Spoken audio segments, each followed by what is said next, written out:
The damned will sooner die again than lay a hand on me.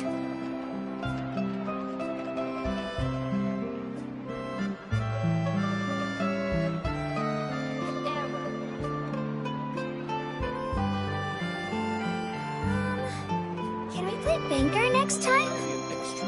Exactly. But none of them believed me.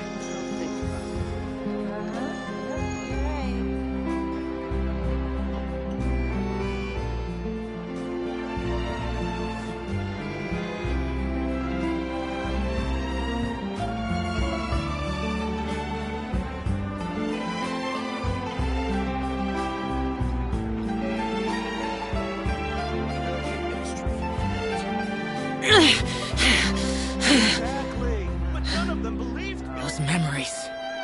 So dark.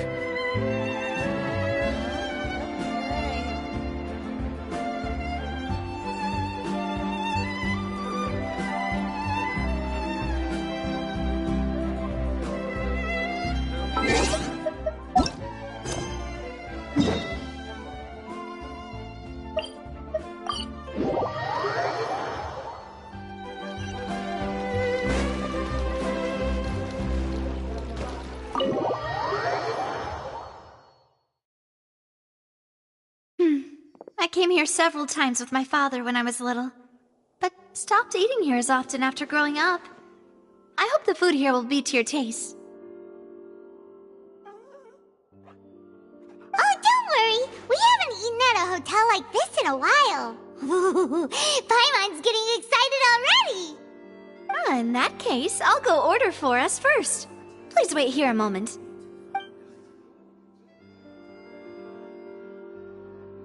Ooh, everything looks so good. People in Fontaine sure know how to enjoy life.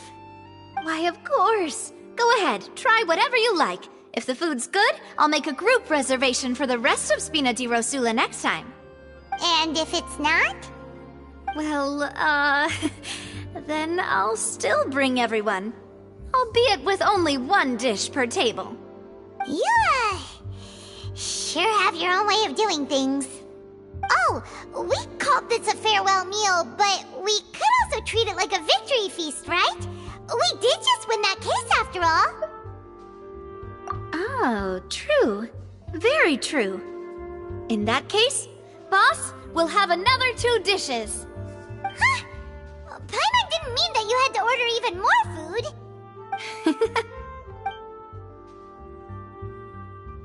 Speaking of cases, do you think that the mastermind behind the serial disappearances will get caught soon now that this has all happened?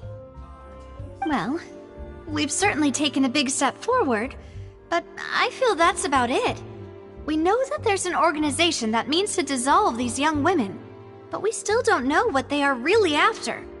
If it hadn't happened right in front of us, Paimon wouldn't have ever believed that a person could be dissolved like that. Right? Yet it was because this was such a preposterous notion that the investigation could never really move forward before. Ugh. If only that guy could have finished speaking! We were so close to hearing who was behind it. In such investigations, even the smallest step can seem like a yawning chasm if the trail of clues is cut off. To be honest, I don't have high hopes for any follow-up that the authorities might conduct. It's not that I don't have faith in their ability, it's just that a different perspective is required in some matters. It's easy to guard against and deceive a single narrow perspective. A shift in thinking is required at such times in order to produce a breakthrough, which is exactly why the Spina di Rosula exists. Those highfalutin folk are not all-knowing. That's why we exist. To seep into the cracks where filth falls through, where their watch fails them. That's the kind of problems we solve. Seems Paimon thought things were simpler than they actually are. It's all right. Well, this was supposed to be a farewell meal, so I doubt you have further interest in this business, right? Let's talk about something else. Like, what are your future plans? That's true. We didn't have a chance to speak to her after the trial ended. It didn't really seem like the right time or place to do it anyway. I see. So, your primary objective, which has been foiled so far, was to have a chat with the Hydro Archon. I've heard that there's a long line of people waiting to meet Lady Farina. I suspect you'll be waiting for quite a while, considering that you missed your chance today. Yeah, we've heard that she's super popular here in Fontaine, and that it'll be tough getting any of her time. Well, would you consider some more, unique ways? Perhaps even methods of, let's say, questionable legality? Guess that's Spina di Rosula's boss for you. Chock full of sketchy ideas. Well, what did you have in mind? Well, one way would be to infiltrate a performance troupe at the Opera House, only to abandon your act at the play's climax and ask to speak to her after the performance. I'm sure Lady Farina would be eager to see the ending, and would agree in order to finish watching the play, don't you think? Could you suggest something a little more practical? This plan seems pretty hard to pull off. We'd have to go learn how to act, and acting's really hard. All right, here's another. Find a way to conceal yourselves under her bed. Then wake her up in the dead of night and demand answers. Don't let her go back to sleep until she answers all your questions. I can personally testify that this one works. When I'm sleepy, I'll do anything as long as I can finally get some sleep. That might work, but that's not really the problem. The problem is we don't want to get ourselves arrested. Ah, valid point. I overlooked that part. I was just... all right, no more joking around. Perhaps you could... Oh, I don't know. Cut the line when she's on a break. You did defeat her in court, clearing citizens of hers from false accusations. False accusations she had nearly upheld personally. I imagine that she feels quite ashamed about the whole thing. You mean that if we catch her while she's on a break, she might be too embarrassed to refuse? Oh, that does make some sense. Why don't we give it a try after this meal? You know, strike while the iron is hot and all. Huh? Paimon, did you drink my Fanta? Was this your drink?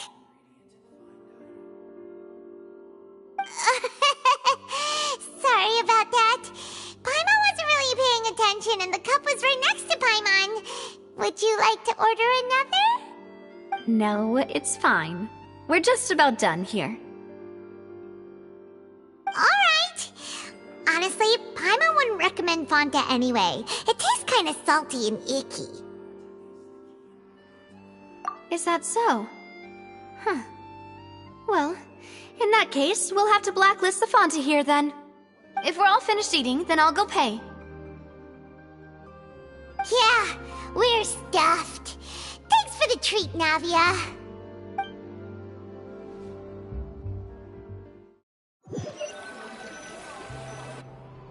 Oh, so full. Paimon can barely float anymore. Nah, that would be so... normal. You know, like you.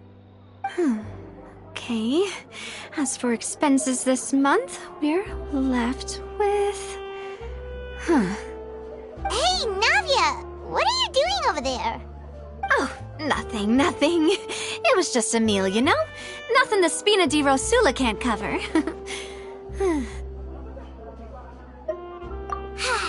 Let's get ready to try to meet the Hydro Archon again. Bye, Navia! So this is goodbye, huh? Well, if you do encounter any other trouble in Fontaine, you're always welcome to contact the Spina di Rosula.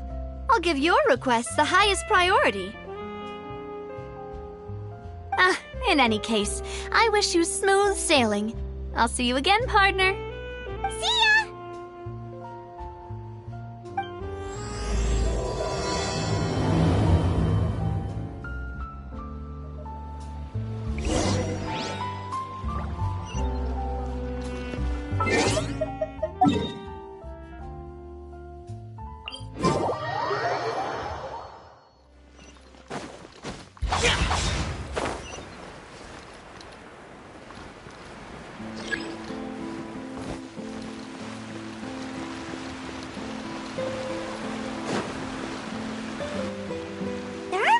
people around anymore. Looks like that boat we took to Araneas might have been the last one. Vache. Looks like we're back here again. Huh? Traveler? Are you hearing voices again? Ugh. That's kinda spooky. Are you sure we don't want to come back in the morning? Vache? Vache. Hey, why are you still walking towards it? There might be something nasty in the water. Huh? Hang on. Paimon can kinda hear a voice. It's calling for Vache, right? Hey, Traveler? Stop walking! Come on, wake up!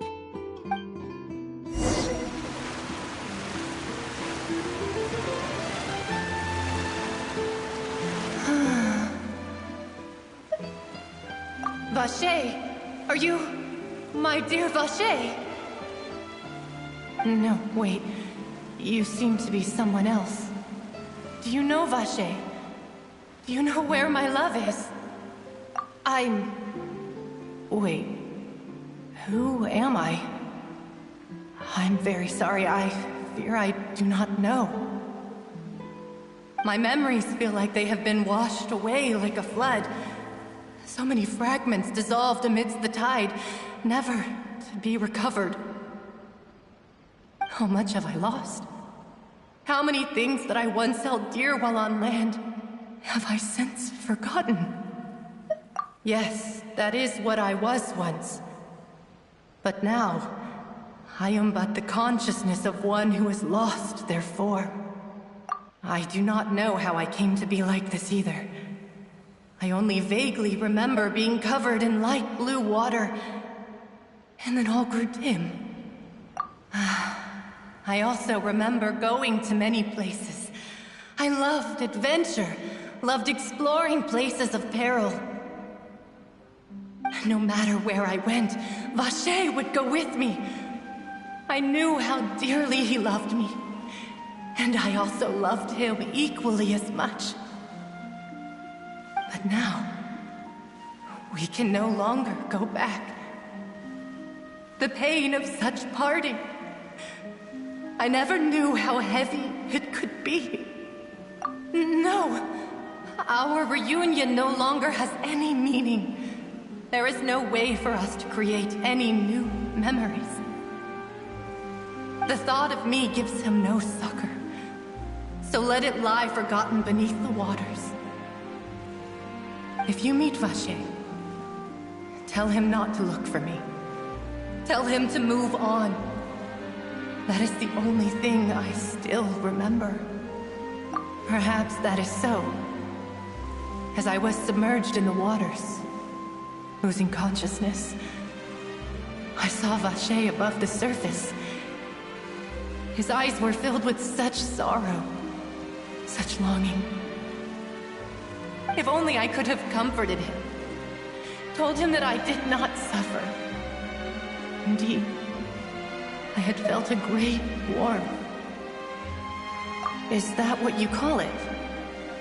Dissolving? If anything, I consider it a form of release.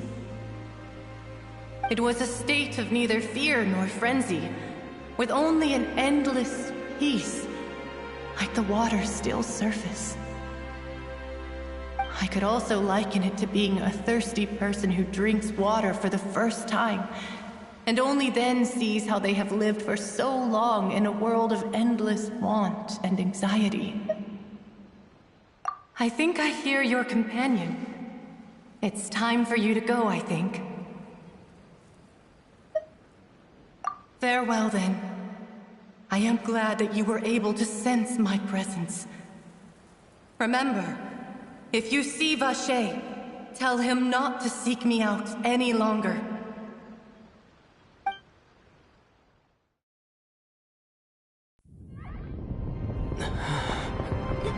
Wake up!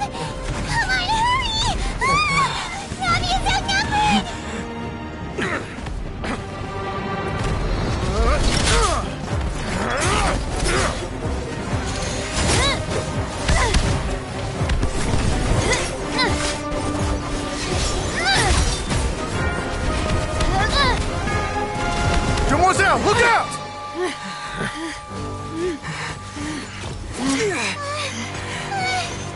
Dear God, it's a whole army of Gardamex.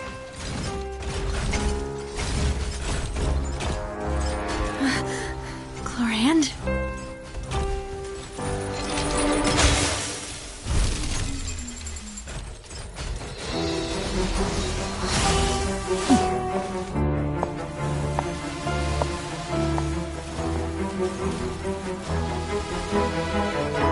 Quick, now's our chance!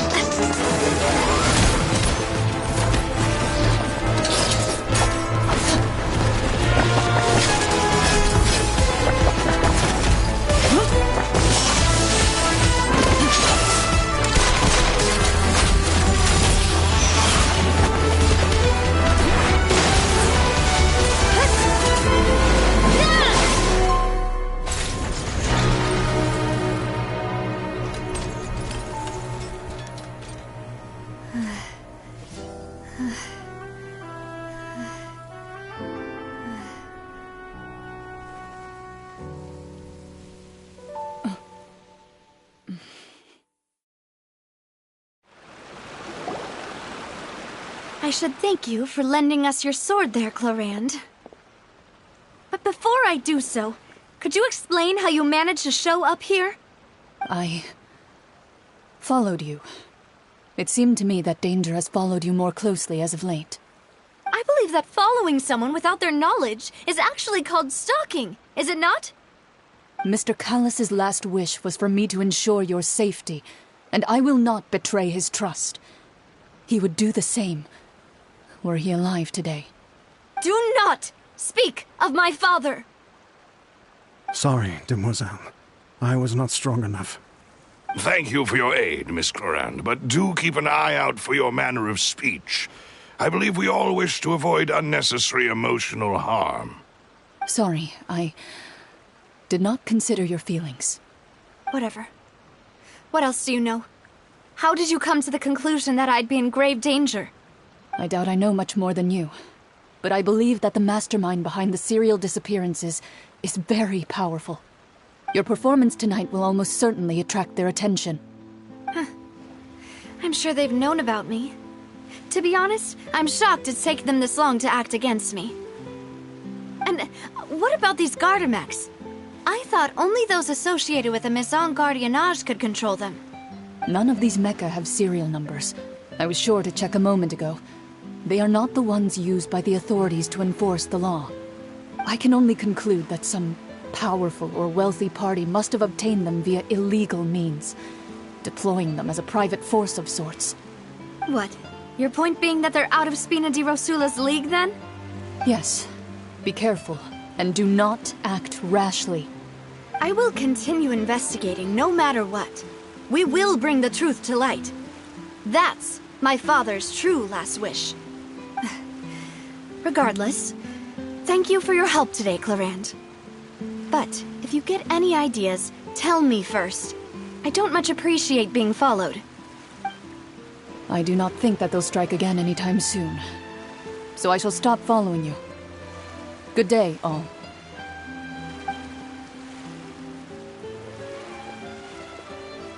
Right. I suppose that's the best news we've gotten today.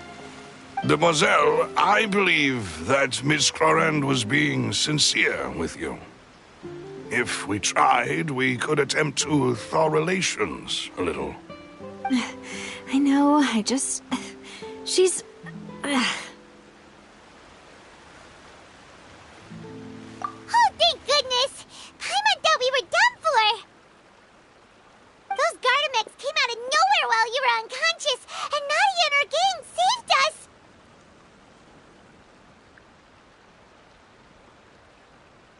Oh, and there was that champion duelist named Clorand who came out to save us too! We got lucky there. Paimon probably couldn't have fought them off otherwise. Oh, come now. Forget all that polite talk. That wasn't really a farewell meal we had back there. Not for me, anyway. In truth, I hope that every meal we have together shall be a victory feast. As such, we're still partners. There's no need to thank me. It will take 50 years for me to match Demoiselle's magnanimity. If it were me, I would have joined the Spina di Rosula on account of her goodwill long ago. All right, you two. That's enough. Actually, Navia, how did you know that we were in danger? You sure did show up in the nick of time. Well, to be honest, you're the one who tipped us off, Paimon. Huh? Really?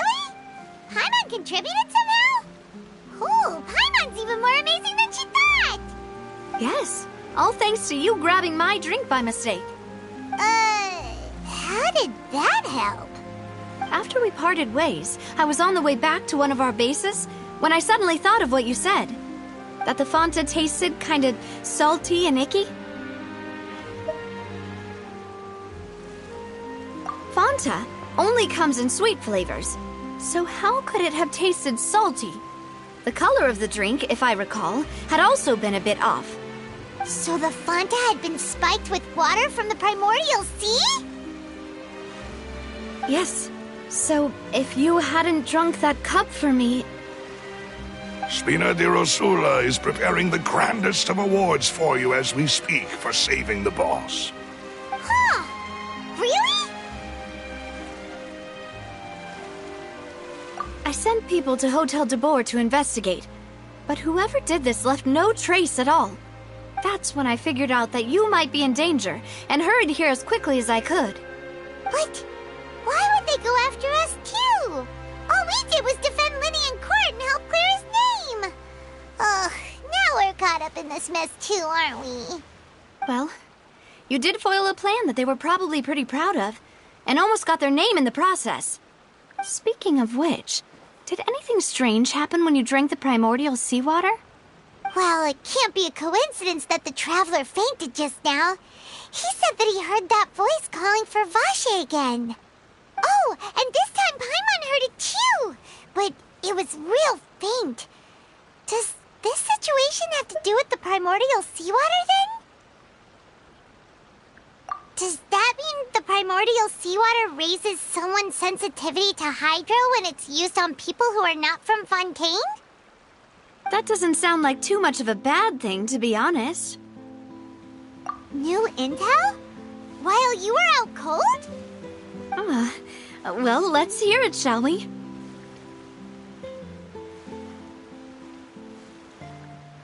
Oh, that is important.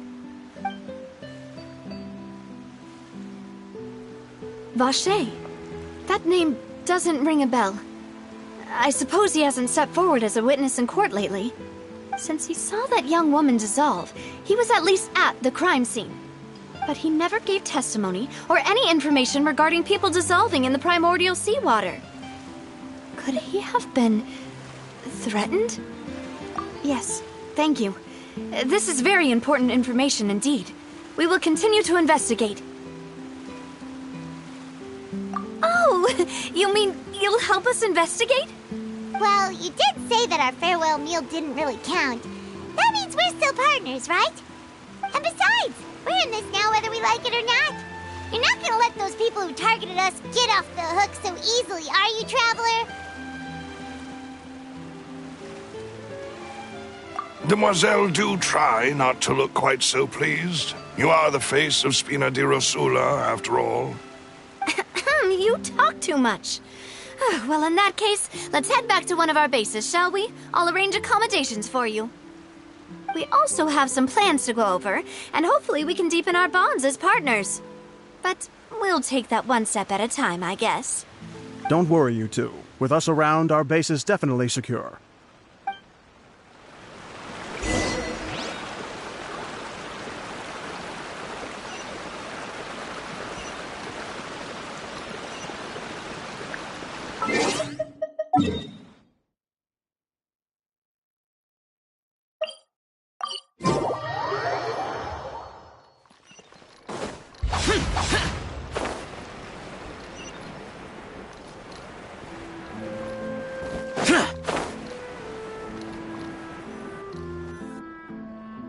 It's right up ahead, but let's make sure we weren't followed first.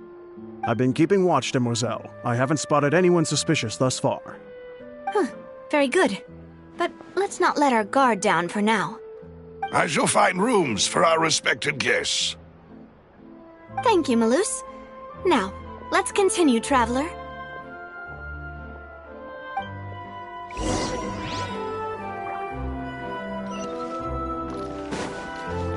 Boring!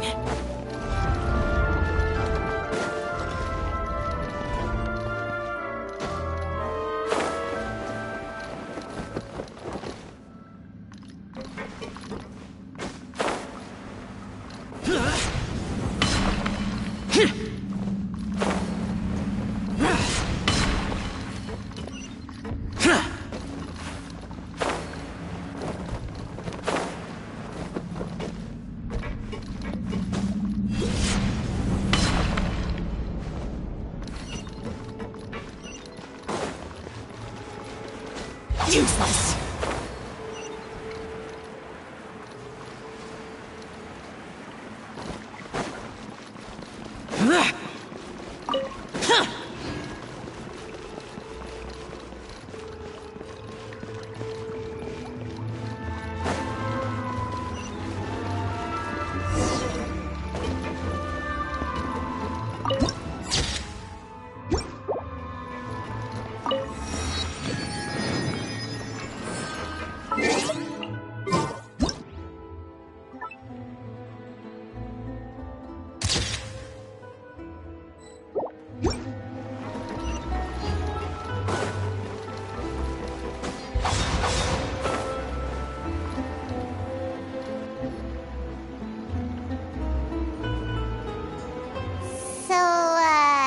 This is your base? It's not quite what Paimon imagined. Your accommodations have been arranged. Under the present circumstances, I can confidently say it's the best we have. Well, our funds have been a little tight lately. After all, we don't allow illegal or unethical profiteering. In fact, our funds often come from citizenry who support us. Seems like it's tough times for everyone. But if you have the support of the people, that does sound like it's worth it. To be honest, our financial situation was a lot better back when my father was in charge a few years ago. I'm afraid I'm not quite his equal. Your father... he was the previous boss of Spina di Rosula, right? How did he... Demoiselle, if you'll allow me to explain. No. I'll explain it myself. I suppose I couldn't run from this topic forever. And as partners, this is something I hope they can understand. My father's name is Callus. Yes, the same one they call Callus the Unfaithful in the streets. 3 years ago, he was accused of murdering his own friend. But he chose a duel to defend his honor instead of standing trial. He died in the duelist's ring. Oh no. But I do not believe my father was a murderer. I'm sure he was set up. At the time, I believed that if he only stood trial and was duly investigated, something amiss would crop up and prove his innocence. But strangely, he not only requested the duel himself, but rumor has it that even after being seriously injured, to the point where he could be deemed as having lost the duel, he refused to surrender, determined to die in the arena. 3 years later, I still don't understand why he did that. How could he protect his honor if he's dead? If anything, he gave up his chance to defend himself. The closest piece of info I have is that my father had been investigating the serial disappearances case at the time of his death. Ah, so that's why you're so determined to get to the bottom of that case. That's right. I've also tried to investigate the murder my father was implicated in, but I haven't found a single new clue in my countless reviews of the investigation records. However, I believe that if the murder case is related to those behind the disappearances, they must know something. I must know what really happened. Was my father coerced? Framed? Even if he really did kill his friend, I must get to the truth. If only he'd been more open with me when he was still alive. He even hid the fact that my mother died due to complications when giving birth to me. And now, here I am investigating his death. You really are a handful, aren't you, Papa? Demoiselle, please, if there is anything I can do, anything at all. I also will never believe that Master Callus murdered anyone. There are none whom I respect more than the two of you, Demoiselle. Master Callus did so much good in life, yet all it took was one murder case for him to be dubbed Callus the Unfaithful. Even our supporters decreased greatly due to that incident, hence our strained finances at present. Wait, if Callus was such a good man, wouldn't people at least be a little suspicious when he was accused? No. Perhaps people just revel in that kind of drama. It's not something exclusive to people from Fontaine, really. Everyone's like that. People love watching the evil turn over a new leaf, but they also enjoy watching good people fall into an abyss from one slip-up just as much. But how could... never mind. If Callus was really falsely accused, we have to find the truth. He didn't deserve to have that happen to him. There is one other thing. Master Callus's opponent in the duel was Ms. Clorand. Oh, her? Well, then, isn't that as good as saying that she was the one who killed him? Yeah, that's not the sort of thing that you can just let go and move on from. Miss Clorand has always placed great emphasis on the honorable nature of the duel. If her opponent doesn't yield, she will not stop either.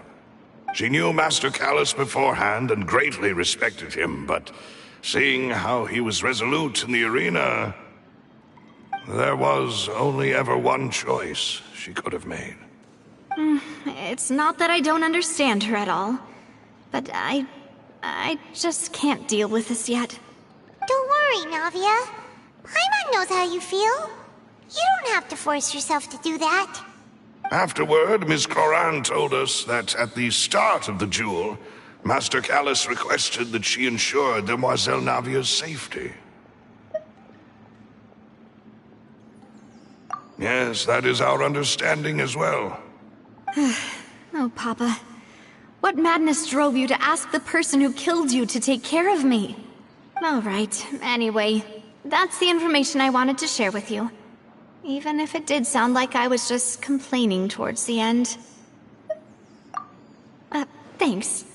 You two should go and rest. This was quite a day after all. Yeah, Paimon's feet. Please, relax and get some sleep. We will ensure you rest soundly.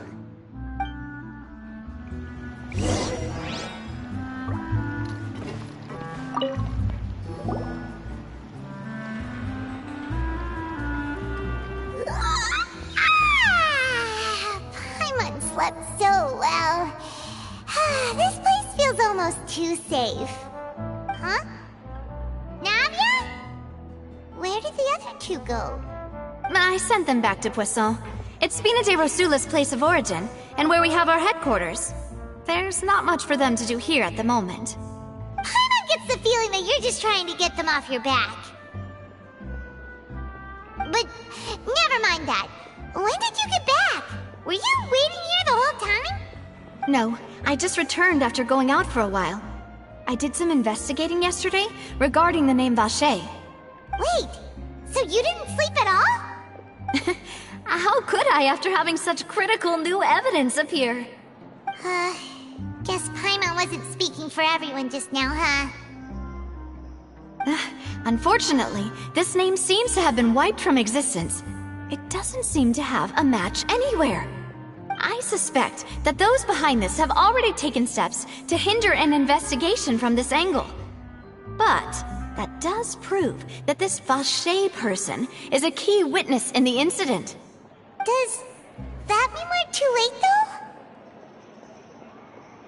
though? No. There is one ray of hope. One place in Fontaine that they would find almost impossible to threaten, no matter how much they wanted to. And that is the archives kept by Chief Justice Neuvillette. A place where detailed files on all the cases in recent years are kept. If the Oceanid you met is one of the young women who went missing recently, we should be able to find some related information there. So Neuvillette maintains an archive of case files? Whew. Guess that's the hard-working Chief Justice for you. In that case, let's go talk to him, shall we? Aren't you coming along, Navia? Did you get tired? No, it's nothing. Let's go see the Honorable Chief Justice.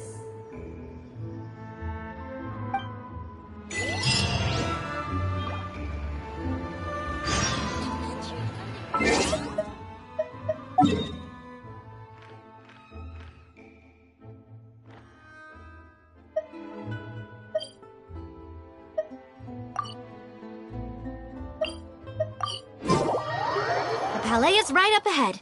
Come on.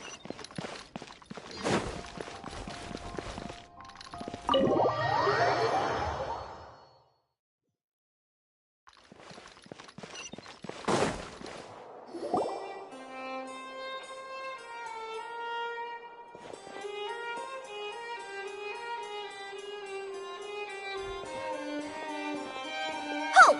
Please state your business here. The Chief Justice is presently occupied with official matters. This place does look pretty heavily guarded. Guess that proves that Neuvillette's files are really secure. Hey, don't you recognize us? Huh? Who are you? Just to be clear, I don't care who you are or who you might be related to. Our rules make no exceptions. See? They've got great discipline, too. Yep. Paimon can tell. If you're here just to crack jokes, I can point you towards the exit. Unlike some, we're busy, so please leave if you don't have a reason to be here. No. What I meant to say is, shouldn't you remember us from a few days ago? We were at the trial of the great magician Linny. Oh, yes, I remember. I read about it in the Steambird. You must be Linny's attorneys. It's all coming back to me now. We're here today to report and archive some information on a follow-up case. Is that even a thing? Of course. Don't worry. We're here on official business. You can trust us. All right then, I'll let you through. The Chief Justice is just inside. Thanks so much.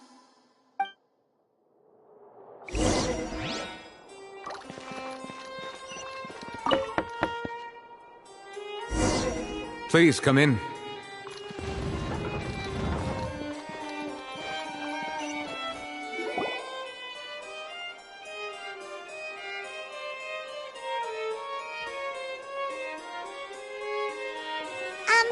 Sorry to barge in, Monsieur Neuvillette. We only lied to get in because we didn't know any other way. It's all right. Please let me know how I may be of assistance to you. So you're not mad at us? We're looking for a man called Vacher. He may have been an eyewitness in the serial disappearances case. If we can find him, we may be able to unearth some key information on the case. Ah, I see. In that case, please wait here a moment while I browse through the files.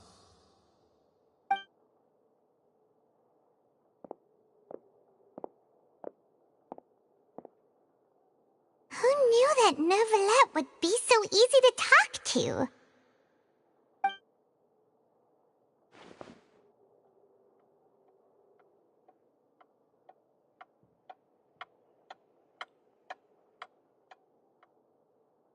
Unfortunately, I'm quite certain that no one by the name of Vacher has been involved in any case, criminal or civil, in the past several years. There are no records of him either in the files or in my memory. Traveler, what if it was really just a dream? Is that so? All right then. Thank you so much, Monsieur Neuvillette. We'll take our leave now.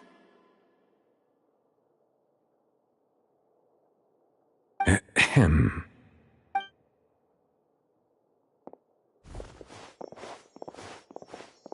Miss Navia, I can understand how you feel. Your father, Callus, was a truly exceptional man. We deeply regret his passing. And what are you trying to say, Monsieur Neuvillette? Are you trying to console me? Extend your sympathy? Or just express some tendril of regret? No. You are not trying to do any of that. I can hear it in your voice. There's no emotion behind your words. You only said those things because you felt like you should. It's just like last time. After my father took his place in the duelist ring, I pushed through the guards to talk to you as a last resort. You even told me then that you thought there was something fishy with the case, yet you still allowed the duel to go ahead. In your eyes, the value of a human life is nothing compared to those cold laws you hold so dear. If you truly regret my father's death, then why didn't you call a stop to the duel? Why didn't you give me the power to stop him from throwing his life away? Why did you just let him die, despised and hated by all? Everything was hanging on a thread at that moment. Just the tiniest effort could have changed everything. There are still so many things I never got to tell him. So many questions he still owes me answers to. If you really have no heart, then just look me in the eyes. I, Navia, will show you the true meaning of regret. I'm sorry, Miss Navia. You and my father are truly alike. You keep all kinds of things in your heart and never say a word to anyone. It's not so much that you can't feel, but that you would never express anything. Oh well. In any case, everyone already knows full well the apathy of the Chief Justice. My apologies for taking my emotions out on you, Monsieur Chief Justice. Let's go, Traveler and Paimon.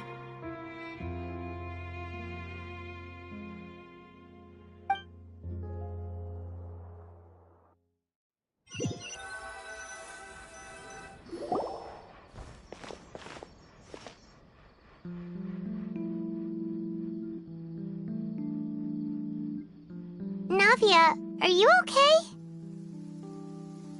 I'm fine.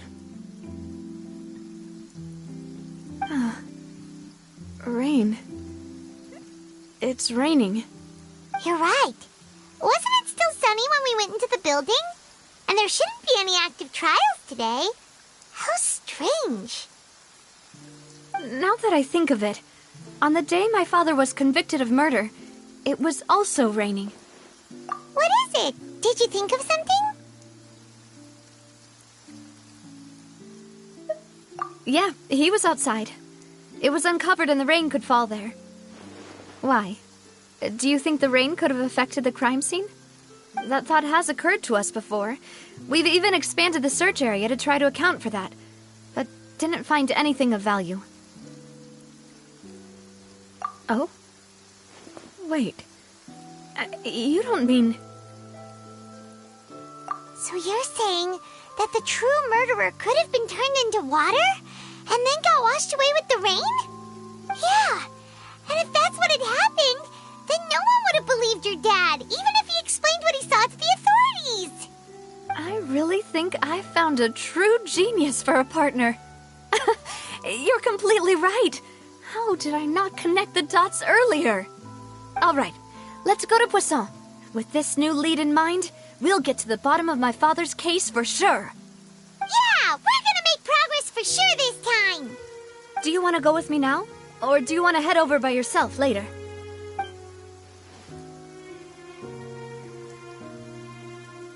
Great. Let's go then.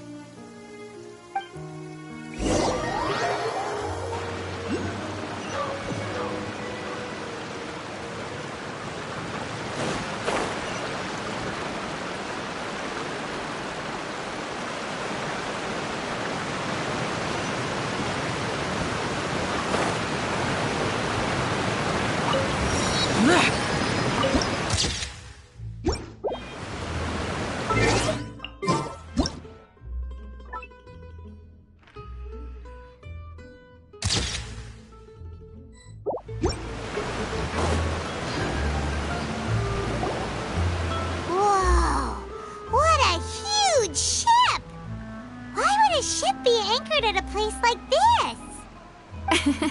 There's no need to be so surprised. While it may look like a ship, it's actually Spina di Rosula's headquarters. My father was the one who asked for it to be built like this. Perhaps our taste in exterior design is the only thing we occasionally had in common. A gigantic and glamorous ship embodies discovery, opportunity, ambition, and conquest. It symbolizes Spina di Rosula's bright and limitless future.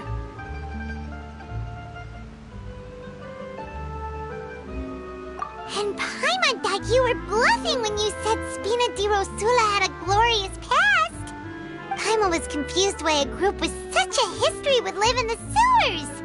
But now that Paimon has seen this ship for herself, she's been convinced. Well, Poisson is where Spina di Rosula began, after all. It's our main base, our home.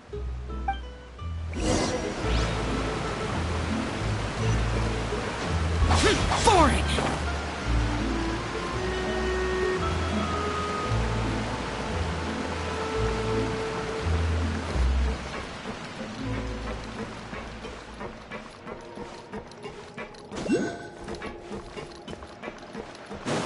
Useless.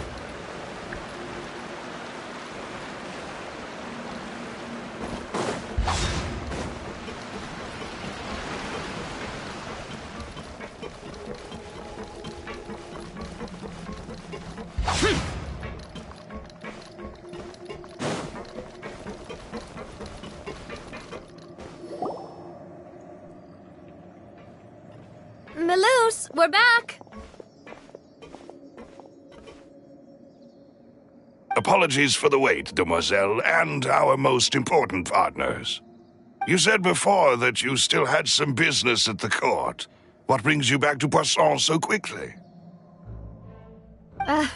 About that. It's because my partner here reminded me of something really important. You see, what if my father's case had something to do with water from the primordial sea? You still remember, right, Melus? On that night, it was raining? Yes, the case was quite similar to that of Mr. Linney's. Both were what you'd call impossible murders. Could you tell us a bit more about what happened before? Yeah, of course. Many years ago, something called synth began to gain popularity in Poisson. At a glance, it was a kind of drink that could excite your mood and produce many pleasant hallucinations. Wait! Didn't that guard guy who turned into water also mention that the primordial water could be used to produce some kind of potion? Yes, he did. Considering what we know now, it's almost certain that synth is created using water from the primordial sea. If you drink synth for an extended amount of time, you'll suffer many side effects, such as losing the ability to focus or control your emotions. And if you were to stop drinking it completely, you'll experience flashes of paranoia and anxiety while lacking energy to do anything. It's an extremely dangerous substance. As he oversaw Poisson, my father was compelled to put a stop to synth abuse and called for a complete ban of it. Boss's uncompromising attitude incurred the synth vendor's wrath, but no matter how much they threatened or bribed him, he refused to yield. Not only that, Boss became determined to find the mastermind behind the synth operation and put an end to the problem once and for all. Yes, but the enemy was very cunning.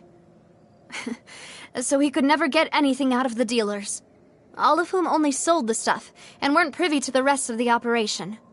Recognizing that, my father decided to contact the dealers in secret and cultivate personal relationships with them. Finally, he was able to convince someone to become his informant. The man's name was Jacques. He felt greatly ashamed about his work after seeing many families destroyed by synth abuse.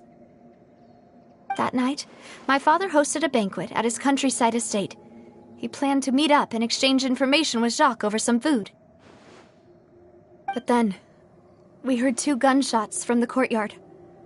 We raced to the scene and found my father, still holding a gun, and Jacques, who was already dead on the ground. Huh? How did that happen? Aren't they on the same side? Sounds just like Lenny's case, doesn't it? In both cases, the culprit seemed obvious. but neither appeared to have any motive at all.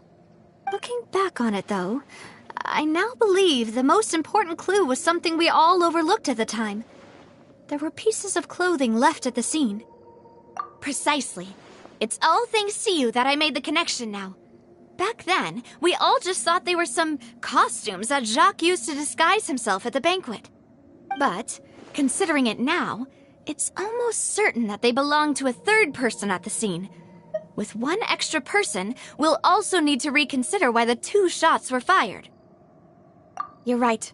We still don't know what happened. But my intuition tells me that we're on the right track to figuring it all out. I'm finally headed towards the truth. Jacques was an empathetic man who was infinitely remorseful for his past actions. It's unlikely that he turned on Boss with 0 warning. I think this third person is probably the key to the full truth. On that note, however, even though this will not please you, demoiselle, as your and your father's butler, I must still offer a word of warning. Our opponent is insidious and cruel. They are extremely difficult to deal with, and Boss has already lost his life trying to bring them to justice. Even though Spina de Rosula has lost most of its former glory, Poisson has welcomed a new time of peace, and we have been allowed to live out our lives. There is no need to follow your father's path. It would be both wise and in line with Boss's wishes to step back and give up on the case. If that's indeed what he wished for, then he should have told me that himself. Was I not the closest person to him? And yet, I was the one most kept in the dark. What was the point of him dying without sharing any of the secrets he knew? Did he manage to protect anything in the end? Synth is still here. Callus the Unfaithful is still his epithet. And Spina di Rosula is barely getting by. Nothing has changed. Did he think I'd just accept his meaningless death and live out my life just as meaninglessly? I've never accepted that. Ever. Not since that day, and certainly not now. I want to find out the real answer for everyone's sake. For the missing girls, for the victims, and for myself. Navia. This is indeed the best moment to act. Your partner appears to be quite reliable, and more importantly, demoiselle, I think you're also ready to take this on.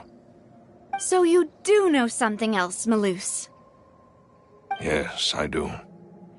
In fact, even before that banquet, Boss already knew of the connection between Synth and the serial disappearances case. But what drove all the tensions to the boiling point was the revelation that you, demoiselle, had been selected as the next target to disappear. What? Boss also didn't tell you that he had been diagnosed with a rare illness. The doctors told him that he had no more than 5 years left to live. And the serial disappearances case caused him great anxiety. 5 years was nowhere near enough time to resolve this long-standing conflict, but once he passed away, all the danger would pass on to you. Knowing all of this, he decided to use one final intimidation tactic before his death. He claimed to have already gotten his hands on some key incriminating evidence for the other side, and even told some members of Spina de Rosula about the details. But as long as you remained safe, he would not share the evidence with the public. If something were to happen to you, then he and all those he told would immediately expose all they knew about Synth and the disappeared victims. Right, so nobody would be able to get off scot-free. As we've seen, Boss's tactic has worked. Even though Boss has been gone for a long time, the other side has not tried to take Demoiselle's life. No, I don't believe it. He never appeared to look sick to me. No father wants their daughter to see them weak and haggard, especially someone as proud as Boss. To him, dying in a duel and suffering lasting dishonor as the Unfaithful was still far preferable than losing face in front of his daughter. So he chose to die in silence, so that he could protect me. I'm afraid you're not understanding this correctly, demoiselle. What Boss wanted to hand to you was not a parasol, but a sword. If Boss's spirit could hear you telling me that you want to find the answer for the sake of everyone involved, I'm sure he'd be extremely proud. That fool. Couldn't he have just given it to me straight? No. He might have set up everything precisely because he never thought I'd be able to understand him. Is that the amount of confidence he had in me? And what if I was never able to make it to where I am now? Yeah. I suppose that's true. With the way he'd set things up, if I had wanted, I could have just lived out my life without a care in the world. But thankfully, he rarely talked to me about complex matters, and thus understood little of me as a person. In this case, he really didn't need to give me an easy way out. Malus, what was the key evidence that he shared with you?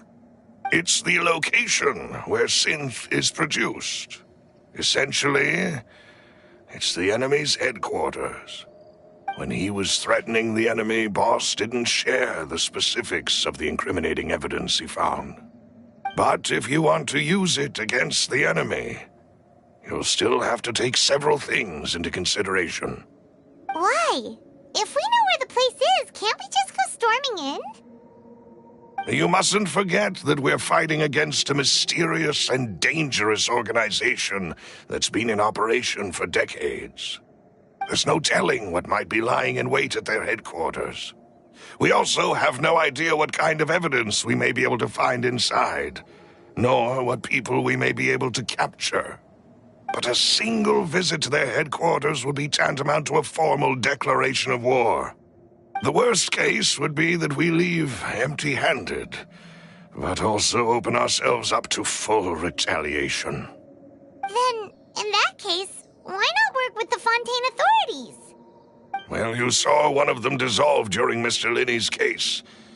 We have no idea just how thoroughly they may have been infiltrated. Huh. That's true. Seems my father really had no choice. But things are different now. It should be a lot easier to prove the other side's guilt, now that we've connected Synth with the disappearances case. You sound like you've put a lot of thought into this, Malus. I am the butler, after all. I live but to serve the boss and Demoiselle's will. I've always been willing to take on any kind of risk for your sake. But considering my relative lack of ability, I've spent my time keeping secrets, performing basic investigations, and waiting for the right time to come. Thank you for all of that, Malus. Have you discovered anything new in the past few years? Let me think.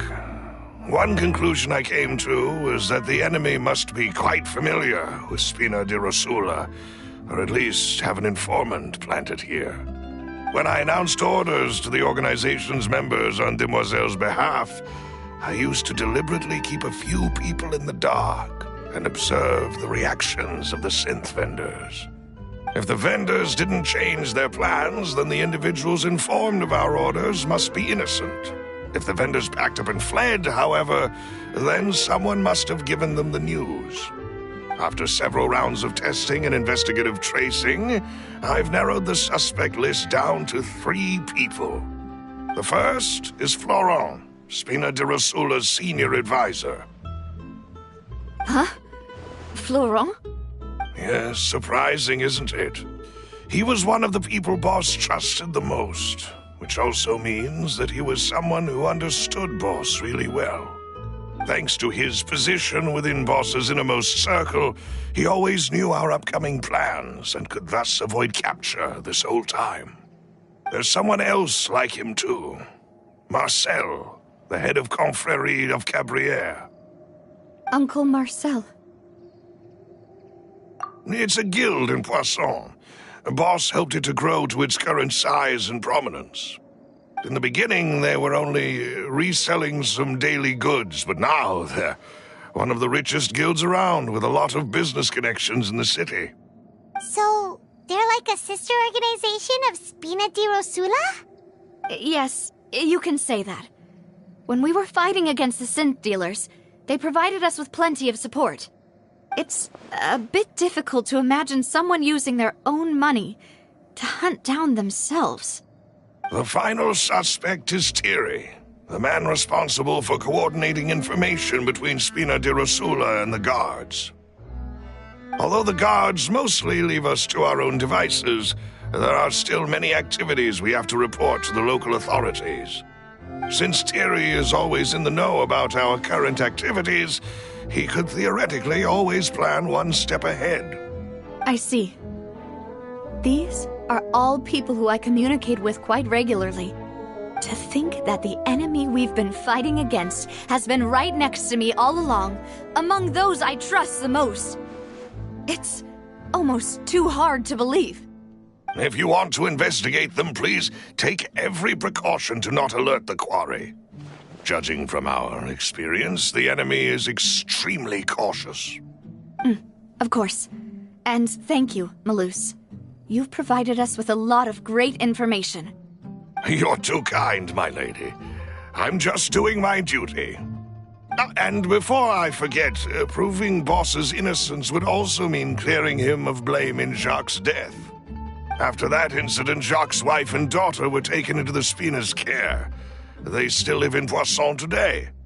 If it might help, you could also pay them a visit. I can make the necessary arrangements. Aw, thank you so much, Malus. You really are the best. A new case awaits, my dear partner. I hope we can work together to uncover the truth and end this case once and for all.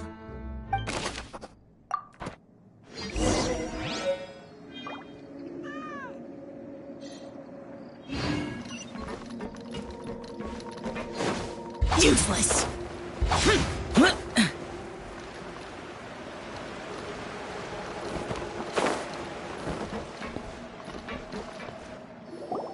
It is settled, then. Please excuse me, and enjoy your conversation at your leisure.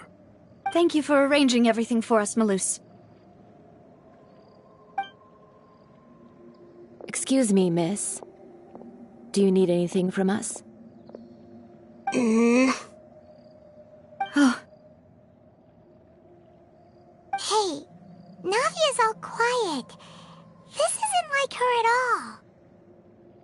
I'm sorry that I only came to visit after all this time. After what happened, I didn't know how I was supposed to face the two of you. If it's about that, there's no need to apologize. After my husband died, Spina di Rosula sent us a lot of mora and support. I understood your guilt and apology to be genuine. But aren't all of those things nothing compared to the loss of Jacques? I can understand the kind of pain that comes with losing a father so needlessly. You don't understand at all. I didn't know how to face you, because I didn't know what I could possibly bring as a consolation gift. I know only the full truth could bring closure to you, and to all of us. I'm sorry. I appreciate the sentiment, but you don't have to carry all that guilt. On the matter regarding my husband, my daughter and I have more or less found our answer already. Would you mind sharing it with me? I really can't believe that my father could ever bring himself to shoot Jacques. I always knew that my husband's money was earned through others' suffering. He told me countless times that if he could turn back the clock, he would never go into the synth business again. He had many regrets, and felt that he took the idea of providing for his family too literally. For the longest time, he thought Mora was everything. So when Mr. Callis came to him with a proposal, he accepted it almost immediately. He tried to be as careful as he could, but even so, he was still found out by the higher-ups. They found out About his betrayal?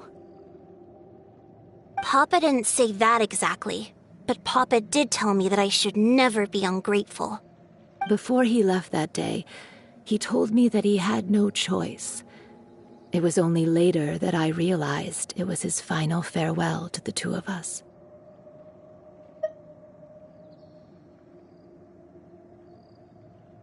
I don't know that for sure, but you could say that's the conclusion I eventually came to.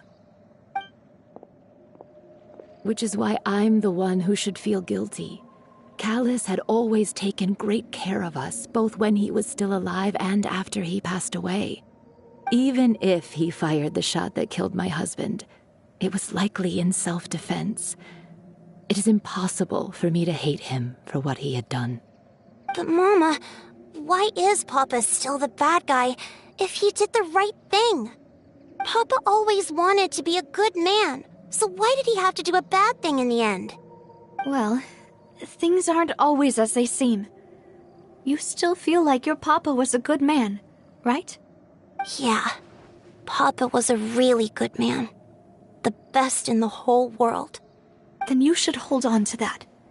If a good man had to do a bad thing, then he must have had his reasons. Regardless of whether he left you a parasol or a sword. He must have done so to give you a better life. Oh. Thank you for everything you've told me. I will definitely find the truth. The current state of things is not something I'm willing to just sit back and accept. Thank you. I'm very grateful to hear this from you. Even though your personality is quite different from your father's, your determination when you speak is really similar. You really think so? That's the first time anyone said that to me.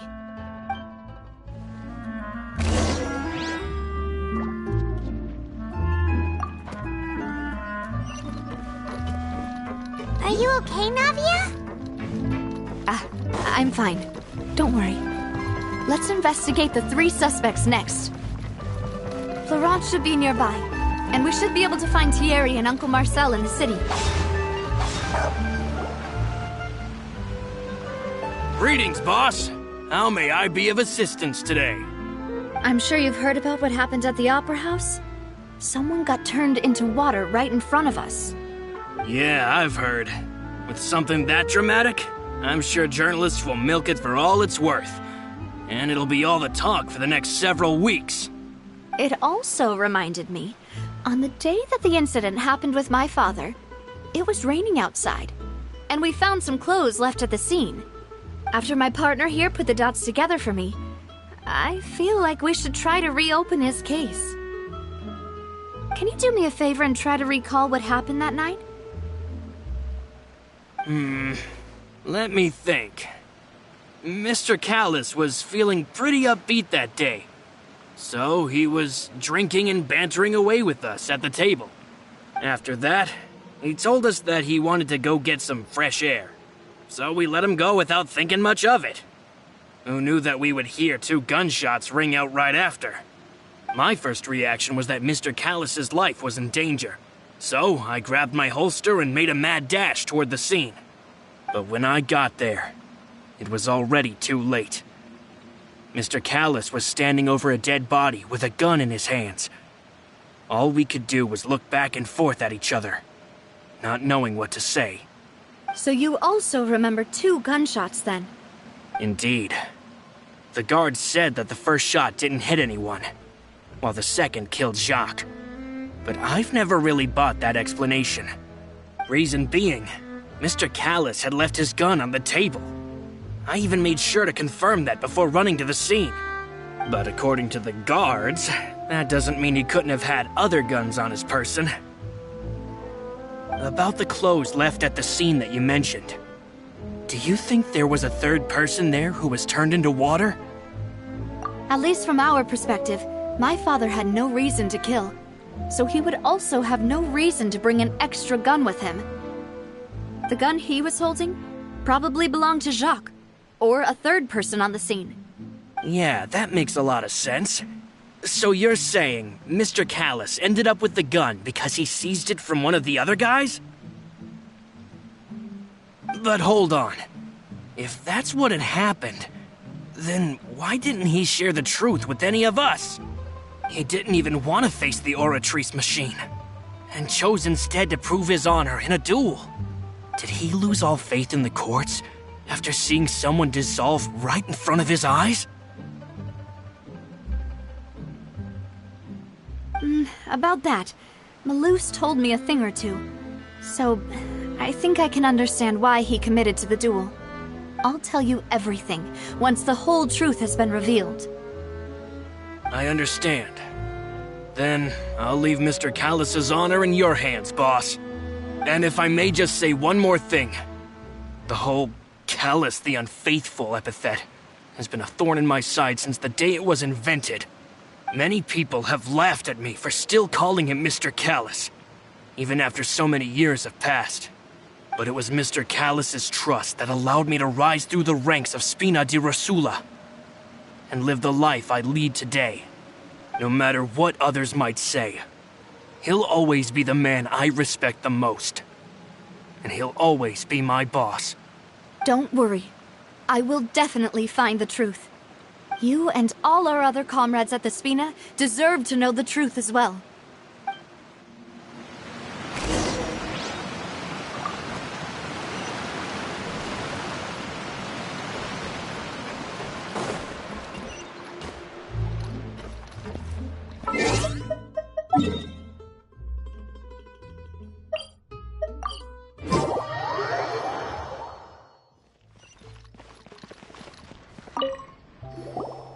Hey, Thierry!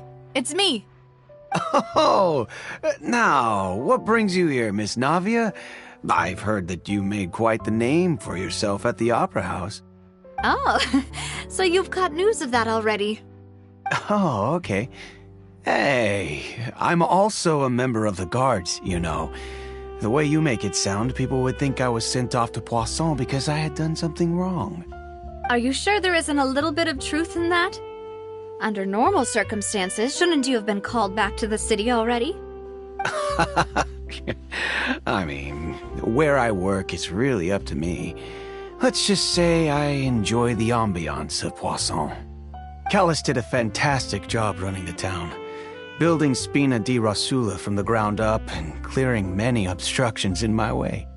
It would be next to impossible for me to find a similarly easy but high-paying job in the city. Anyway, enough chit-chat. Are these two friends of yours? You, here for some formal business? Yes. These two are my partners. What happened at the Opera House made us realize that Linny's case and my father's may be related. We're trying to reinvestigate the details of my father's old case. Ah, I get it. You think there might be more to the case now that we know people can be dissolved into water, right? I was also flabbergasted when I first heard of it. If you want to go through the original files from your father's case, I can help you look for them. That'd be much appreciated. Thank you. Actually, I have another question. Do you have the authority to dispatch Gardamex? Of course. Without them, I couldn't possibly handle Poisson on my own. Why do you ask? We definitely can't use them to forcefully get more evidence for your father's case. Well, you see, just recently, we were attacked by a horde of unnumbered Gardamex in the city. So, if you hypothetically wanted to do something against me, all you would need to do is get rid of the mecha serial numbers and send them after me. Then you think too highly of my abilities. Dispatching mecha is very different from controlling them. If I had to make an analogy, when you order a dish, the chef will make it for you. You can ask the chef to cook, but not to massage your shoulders or carry your baggage. If you try to make unreasonable demands, the chef would just think you're out of your mind and ignore you completely. The same goes for me and my Gardamex. Removing a serial number is also not as easy as you might think. There are a lot of complex steps to it, and it's almost impossible to keep it a secret. So I can promise you, those mecha were definitely private units. They're certainly not cheap. So, whoever their owner is must be super rich, powerful, or both. Now that you mention it, though, being in the synth business would definitely be profitable enough to afford this. Oh, then you're officially in the clear, Thierry. Oh, well, thank you for the vote of confidence, Navia. Jokes aside, I'd like to wish you all the best with your investigation. I'll be staying in the city for a little while, so just come find me if you need any support from the guards.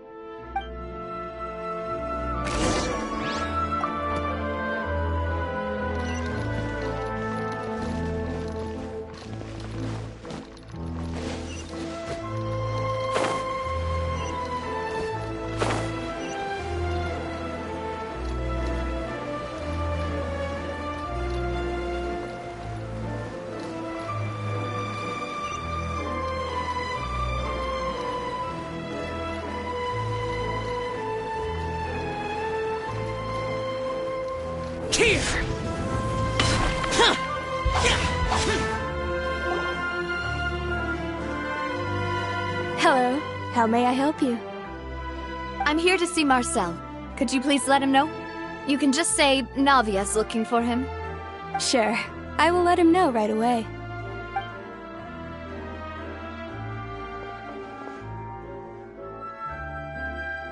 Navia, hello.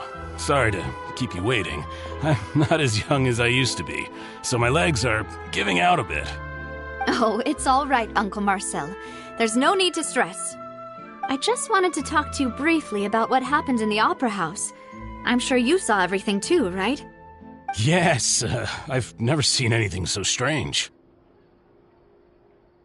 Oh, you were at the Opera House too? That's right. I went there with Navia to see the magic show. Who knew it would turn into a whole murder mystery? I also witnessed your marvelous sleuthing work. Quite impressive. To beat the Hydro Archon at her own game on her own turf, I can already imagine everyone in Fontaine discussing your exploits over a few glasses of wine. Oh, Paimon doesn't want to become the talk of drunkards. Apologies. It's just how Fontaine is as a nation. Everyone loves drama and theatrics. Uncle Marcel, you've also noticed that other thing, right? The fact that humans can dissolve in water? Yes. I was reminded of your father's case right away. Is that what you're investigating now? Exactly. I still don't have much solid proof, but I can sense that the other side has already begun to act. Oh, and what makes you say that? We were attacked on Araneus by some unnumbered Gardamex. And there was also an attempt to get me to drink water from the primordial sea. If not for the vigilance of my partner, I probably wouldn't even be here talking to you right now. Oh, you're giving us too much credit. Wasn't it you who protected us? Alas, it seems things are heating up again. The peace that Callus sought so dearly will soon become a thing of the past. But rest assured, Navia, Poisson will always remain a safe haven for you. If you're scared, you can always return there. If anyone dares to lay their hands on you there, the Confrérie of Cabrières will use its funds to the last Mora to bring them to justice. Thank you, Uncle Marcel. But I don't intend to go into hiding. I'm going to strike while the iron's hot. Do you have any new thoughts on my father's case? About that. Sorry, my age is catching up with me, so it'll take me a while to recall my memory.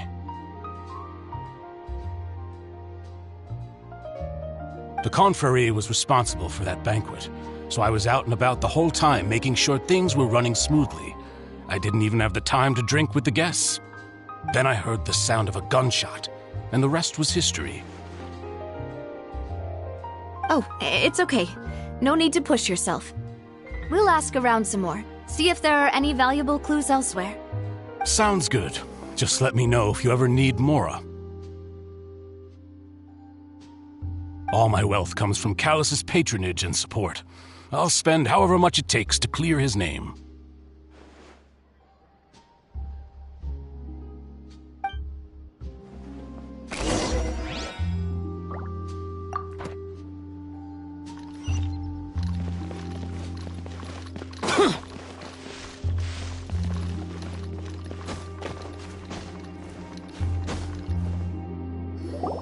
We've talked to all 3 suspects, purely based on their conversations with me.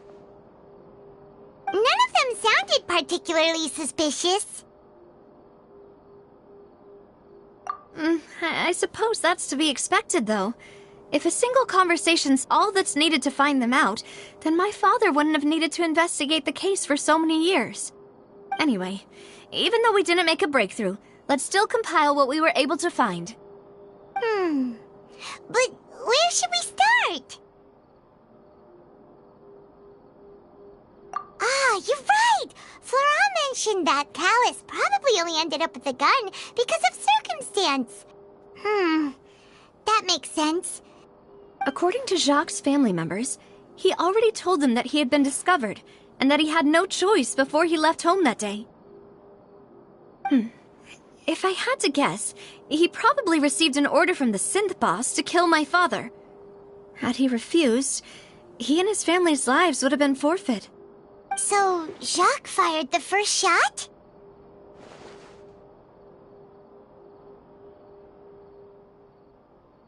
Oh? And why is that?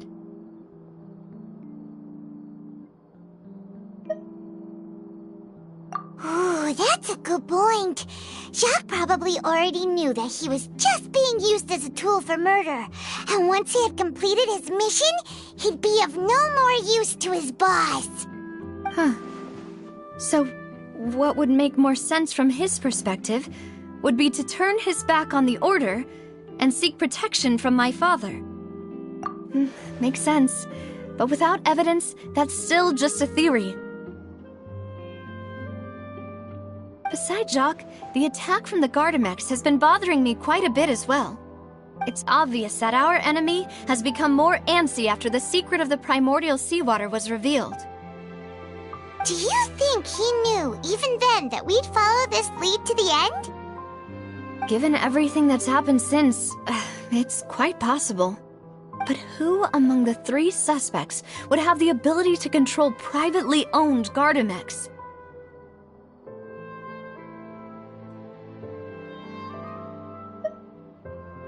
Thierry, you say? It is possible that he's figured out a way to convert the Gardamex for personal use.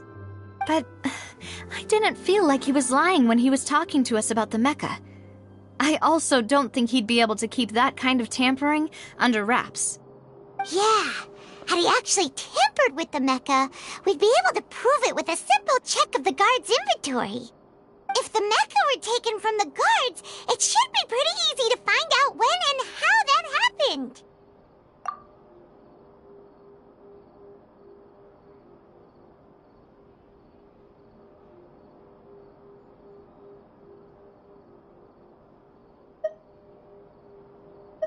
Florent? It is true that he was closest to my father, and thus had the best chance of learning about his dealings with Jacques. But as Spina di Rosula's advisor, his work mostly deals with personnel and security, so he shouldn't have much means when it comes to finances. So you're saying he's too broke to afford a mecha army? Exactly. He can't. And even if he could, I don't think he would be able to dispatch a whole group so quickly. Uncle Marcel? My father did really trust him. And they worked together on a large number of projects. Maybe that's how he got to know Jacques. And with funds from the Confrérie, he could also afford a large number of Gardamex. It's still really hard for me to imagine, though. After all, Uncle Marcel has been around since I was just a child. Also, wouldn't this mean he has been spending a whole lot of mora and energy to fight his own synth business? Who could it be?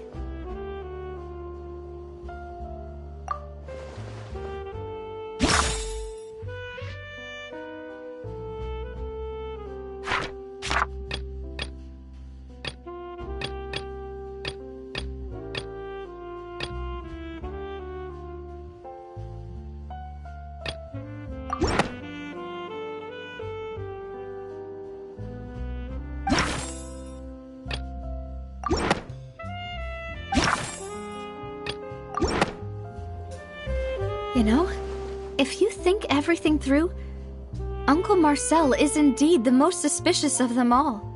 Could we be missing other suspects? Malus didn't know about the people turning into water thing when he narrowed it down to these three, did he? Malus has always been very reliable, and his judgment of others' trustworthiness has been fair and well considered. When he laid out his case for the three, the rationale he gave me made a lot of sense as well. The suspect is knowledgeable about the Spina's internal affairs, has the means to dispatch Mecha to assassinate us, and possesses significant intellect and foresight. Even if I don't want to believe it, I'm starting to see how things could all tie back to Uncle Marcel. Well, we still have another trump card on top of all the theorizing and speculating. Yes, Malus did say that charging straight in there would be extremely risky, but we don't have any other options right now. We need far more solid proof before we can hope to go charging in on our enemy. Navia, here you are. Oh, I've been looking for you. Huh? Aren't you the guy from the guards? Did something happen? Yeah. News came from Irenaeus just after you left. We've got another trial on our hands. Wasn't that place built specifically for holding trials? What's so newsworthy about this one? I know. But they said the person they're putting on trial is a Fatui harbinger called Tartaglia. What? Is that someone you know? Yeah, we know him. Maybe even a little too well. Well, he's been accused of being the true culprit behind the serial disappearances case. It's absurd, don't you think? Wait, how? None of our investigations have had anything to do with him. That's what I thought was strange about it, so I came to tell you the news right away. If the charge against him stands, then it'll be next to impossible to get the guards to support any of our planned investigations. Right, because they'll think they've already found the culprit. Yeah, and it'll be a lot harder then to clear Mr. Callus's name. I understand. Well, partner, what do you think we should do? We still haven't found any conclusive evidence. Huh? Split up? What do you mean?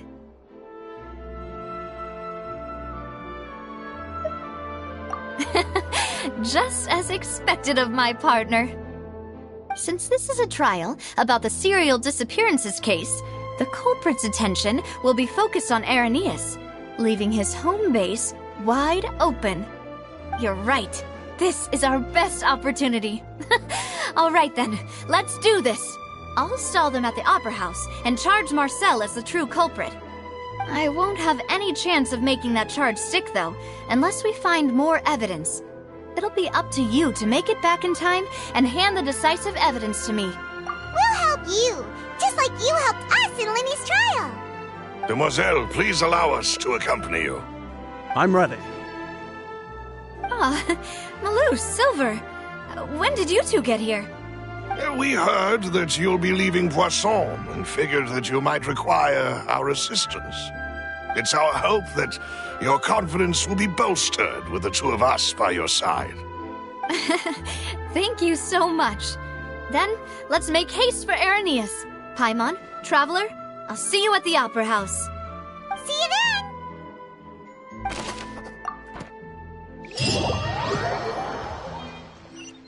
Now that Navia has set out for Irenaeus, we should also get going.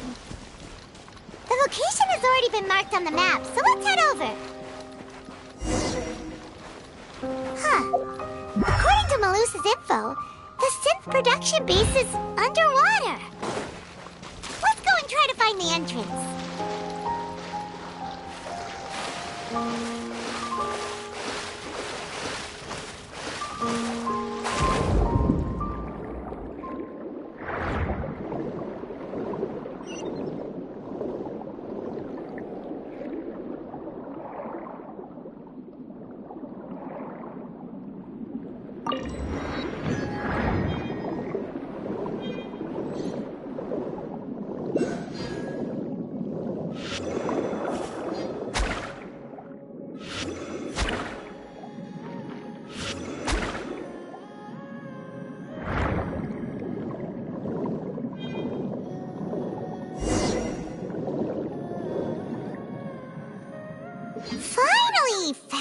it.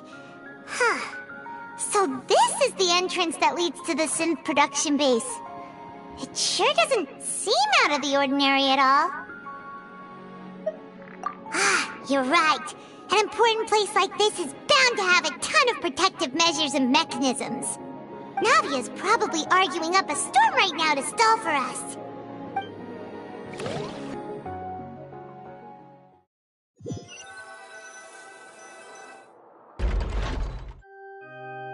It would appear that I must repeat my question again, Mr. Tartaglia. Do you accept the charge that you are the true culprit behind the serial disappearances case? To be perfectly honest, I don't understand your country's complicated court system, or the reason why I'm being charged with something I've never even heard of. However, I did hear that people who have been charged can choose to participate in a duel to clear their name. Is that right? In which case, as long as I accept the charge, I can have an all-out fight with that champion duelist Clorend, right? I've got to admit, that's one of the most enticing offers I've ever received. When I privately sparred with her last time, she was obviously holding back. Real disappointing. Hey! Don't you understand? You're currently the prime suspect for a major case. This isn't the place for you to be looking for fights. Oh? Sounds like the Hydro Archon wants to lecture me on the ways of the Opera House. Then why don't you duel me too? I'm the kind of student that learns best in the heat of battle. No. That's not what I meant. Alas, it would appear that communication with the defendant is going poorly, and we have made very little progress. In that case, let me explain everything from the very beginning again. The goal of this trial is to determine the culprit behind the serial disappearances case. That case had nothing to do with him! You've got the wrong man! Huh? What's going on? Why is she interjecting again? I told you it couldn't be one of the Fatui Harbingers. Miss Navia, this is the second time you've interrupted the court proceedings. I only tolerated your behavior last time because you were able to provide the court with a key eyewitness. But that was an exception rather than standard court protocol. I can very well charge you with contempt of court for your interjections. Oh, please. Did you ever think I had any respect for this place's pointless theatrics? We can put that discussion aside for now. I'm not here to argue with you. I'm here to charge the true culprit behind the serial disappearances case. And if my charges prove true, then Tartaglia here will be proven innocent by default, correct? Oh, a young lady has charged in and offered to clear my name. How fascinating. Well, I'd gotten half bored to death by all these rules and procedures anyway, so I'll take you up on that offer. So, Your Honor, is there nothing else for me to do now? You may take a seat for now in the audience, but that doesn't mean the suspicions against you have been lifted. Now then, Miss Navia, who is the person you would like to charge instead? That person is...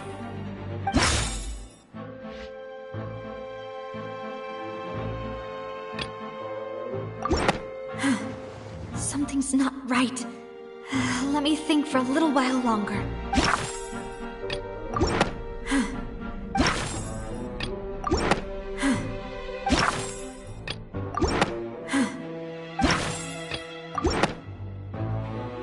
Marcel, the head of Confrérie of Cabrières! Huh? What confrérie? Never heard of them in my life. I've heard of them, but weren't they Spina di Rosula's sister organization? Oh, is this going to be a friends to enemies type situation? Please let me remind you, Miss Navia, that charging someone is an incredibly serious matter. Committing to the charge also means taking on the legal responsibilities associated with it. And if the charge fails, depending on the circumstances, you may also be charged with the crime of making a false accusation. Knowing this, do you still wish to charge this man? Yes, I do. In that case, I declare the charge to be valid. Miss Navia and attorneys, please take your places on the court. Members of the guards, Please contact Mr. Marcel right away so that he may stand trial.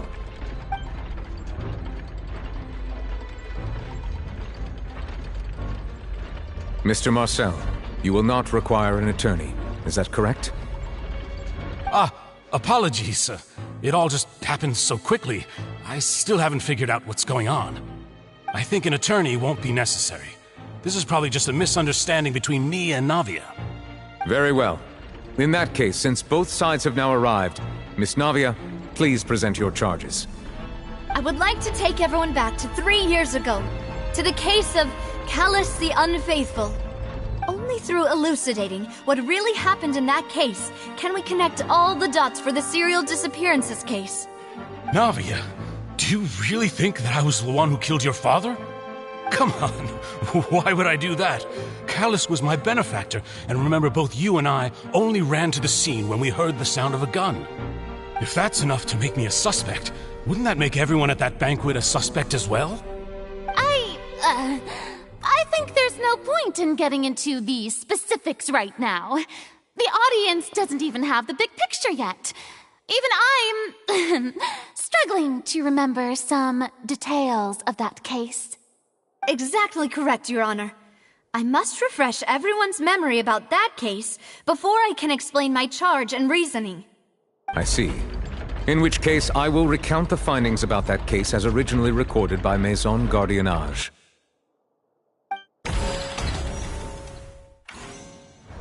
On the day of the murder, Spina di Rosula hosted a large banquet in a countryside estate owned by the Confrérie of Cabrières. During the banquet, all attending guests heard 2 gunshots from the courtyard. When the guests arrived at the scene, they found the primary suspect, Callus, holding a gun, while his acquaintance, Jacques, lay dead from a gunshot wound. The guards' investigation did not recover any other firearms from the scene. As a result, they concluded that the suspect's first shot must have missed, while the second must have taken Jacques' life. The suspect did not dispute this conclusion, and also declined to defend himself in court. Instead, he chose to prove his innocence through a duel. Callus was defeated by champion duelist Clarande in the ensuing duel, and soon succumbed to the injuries. These are the known facts about the case.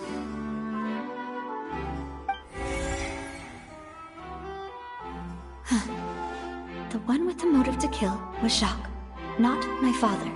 And even so, Jacques still had no reason to pull the trigger. In truth, the third person shot Jacques first, and was shot in turn by my father when my father seized the gun from him.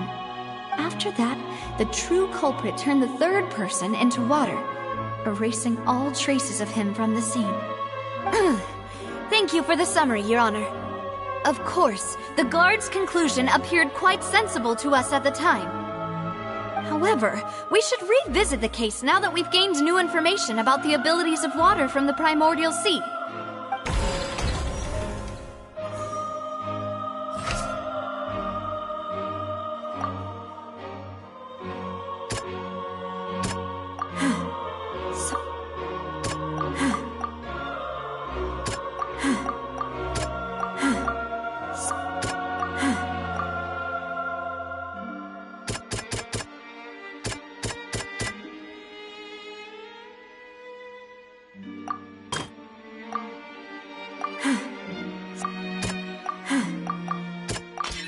The testimony of the victim's family confirms that Jacques had thoughts.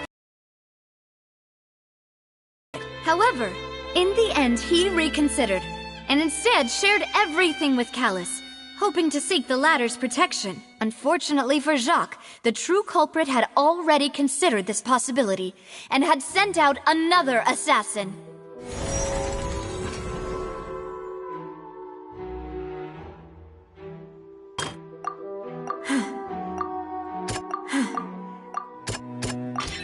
This assassin first shot Jacques, then turned to shoot Callus, only for Callus to wrestle the gun from him and kill him instead.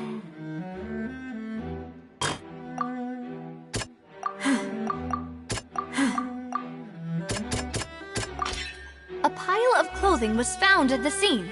The guards once believed they were used by Jacques as a costume to disguise himself. But now, it is clear that the clothes were proof that there was a third person at the scene, and that they were turned into water after committing the murder. Since it was raining that day, the culprit was confident that they could use the rain to wash away all traces of their dissolved accomplice.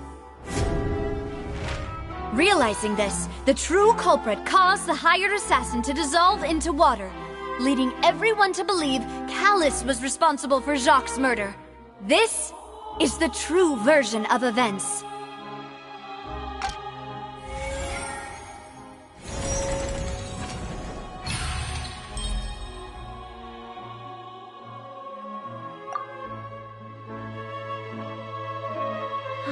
So that's what happened. Wait, you're telling me something as dangerous as water from the primordial sea has been used for all these years? What a great theory. It also explains Callus's and Jacques' respective motives. I guess they didn't shoot each other after all. Mr. Marcel, you are the one being charged with the crime. You should provide a rebuttal if you wish to prove your innocence. Ah, but I think I agree with everything Navia just said. In fact, there was nothing in her speech that directly implicated me. Then, may I ask some questions? In my opinion, we primarily need to determine two things. One, do you have the evidence to back up your claims? I'm afraid not. At least not at this very moment. Boo! If you don't have any evidence, you should just go home! I may not have the evidence with me, but I know where I could go to collect it. If we look up the deserted clothes against a record of people who went missing around the same time, we should be able to find a match. Considering the serial disappearances case, the guards probably kept careful records of all missing persons from around that time, regardless of age or gender. That makes sense to me. Monsieur Neuvillette, I would consider this to be a reasonable investigative direction. Why do I feel like Farina's acting a little differently today? Maybe she's scared of embarrassing herself again? Alternatively, she's become more diligent after charging an innocent citizen in the last trial.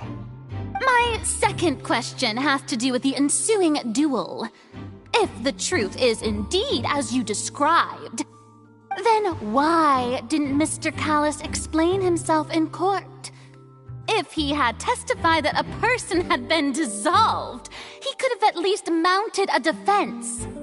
I've thought about this too, and the answer is actually pretty simple. He felt there were things that were more important to him. The dissolving power of water from the primordial sea is an important secret for the true culprit of the serial disappearances case. My father could have exposed it for all to see, but he chose to take it to the grave. At that time, Spina di Rosula was in dire straits, and his reputation had already been shattered. He had no guarantee that going forward with the truth would allow the culprit to be brought to justice. What was certain, however, was that it would paint a gigantic target on my back. Boss once told me that Demoiselle had already been selected as the next target of the serial disappearances case. What? If the secret had gotten out, the culprit would have fought an all-out war with Espina right there and then. I wouldn't have been the only one in danger. All of us would have stood to lose our lives. Of course, the guards might eventually figure out the truth of the matter and determine that we were in the right. But what good would that do? How can a hollow verdict protect anyone? Had this opera house ever given my father any kind of confidence in its brand of justice, Spina di Rosula would have had no reason to exist. But by staying silent, we retain the ability to deter our opponents and continue the stalemate. I was able to become Spina di Rosula's president, which made me harder to target, as well as giving me more time to grow and learn. And once I have figured out the truth and stepped up to the challenge, I will do what this opera house cannot, and restore my father's truth and honor back to him. So, you mean to say, your father intended to die in the duelist's ring? That's right. Do you have any proof? Of course. All you need is to ask his opponent, Clorand. I don't need your apology. your guilt, or your support from the shadows. You don't have to do anything for my sake. But since he entrusted his will to you, Clorand, you should tell us the truth about his sacrifice. So, during the duel, did you believe that Callus was intending to die? Yes, I did.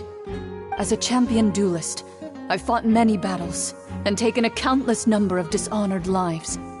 In my line of work, I've seen all kinds of people give their all for the faintest hope to continue living. Some were determined, others passionate, and some even manic and twisted. Just one look and I can tell if a duelist is hoping to live or if they're looking to die. I hereby swear on my name and honor as a champion duelist that Mr. Callus never intended to leave the ring alive. Since that's your testimony, I have no more questions. It appears there really are good grounds to reopen this case. I concur. However, Miss Navia, you still have not explained the link between your father's case and the serial disappearances case. Right? What she said was fascinating, but kind of beside the point. Wait, weren't they just talking about the serial disappearances case? Of course, Your Honor. The two cases are connected via a matter of timing. In my father's case, the culprit intended to kill both Jacques and Callus. As a result, they planned to act after hearing 2 gunshots. And, at the end of Linny's trial, the culprit also only dissolved the victim in front of everyone because they realized they were at risk of being identified. The culprit could only time their actions so precisely if they were already at the scene. Coincidentally, Marcel attended both the banquet and the trial. So that's why you suspected me. Even after hearing your reasoning, I still can't help but find it a little preposterous. I'm used to it, though. You've always been an impulsive and sentimental child, Navia. It's one of your most endearing traits. No need to appeal to pathos. I won't try to refute your points one by one, but even if everything you just said was true, can you prove that I was the only person present at both events? On top of that, does a person have to be physically present to control the timing? Can't someone remotely monitor the place? Don't know what she can say to that. I know that even with that, you might still think you can reduce the list of suspects with some further investigations until I'm the only one left on the list. Alas, who won't feel at least a little hurt by an accusation of murder from a girl you see as your own daughter? But if I were to dismiss this completely, you'd also think I'm not being considerate of your feelings. Ah well, let Uncle Marcel teach you another lesson. Do you know what the biggest flaw in your reasoning is? I suppose you're gonna tell me anyways. It's timing again. I'm a businessman by trade. From that standpoint, there's no reason for me to kidnap young women. It's a high-risk action with nothing to gain. In addition, I left my home in Snezhnaya when I was young to come to Poisson and work in some trade. My business only thrived when I received Callus's patronage. But the disappearances began before I ever stepped foot in Fontaine. I do apologize, demoiselle. This was my mistake. No, it's not your fault. I'm sure he had come prepared. Is there anything else you'd like to say? Would you like to check the date of my first business license against the first known case of the serial disappearances? You can also take a look at my border entry records, or ask my friends and family when I left Snezhnaya for the first time. Could those records and testimonies do something to appease the unspeakable anguish in your heart? Seems like she got the wrong guy. At this rate, Navia will be convicted for falsely accusing him. I think you've done a superb job of dissecting your father's feelings as he neared the end of his life. But aren't you going against all of his wishes and expectations right now? He wished for you to become more rational, collected, and conscientious, instead of dwelling only on your own feelings. Once you've learned to be more considerate of others' feelings, and to stop rushing headlong into things, you'd have met most of his expectations. This isn't just about me, and it never has been. The biggest difference between me and the rest of the victims is that I still have the ability to search for the truth, while that same agency has long been taken from them. The people whose families were destroyed by synth abuse, the people who lost their loved ones to the serial disappearances, and the people who suffered tragic ends due to their sense of justice. Many people's images are flashing before my eyes. I'm sure some are coming to those of you in the audience as well. And whose image do you see, Marcel? Is it a man named Vacher? Oh, so you do know that name. I'm merely surprised you'd suddenly say the name of someone I've never even heard of. I was waiting for you to say that.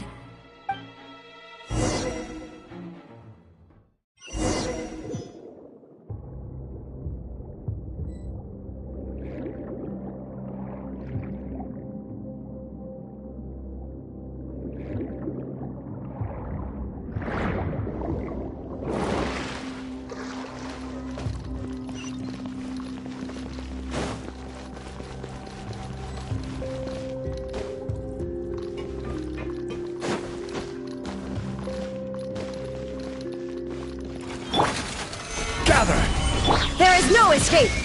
Now you shall perish!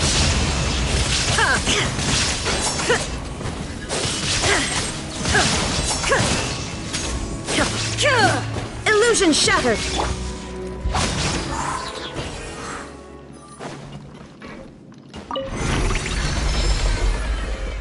Whoa! The floor is going up! Is it because of this mechanism in the middle? That guy really prepared a lot of stuff for this place.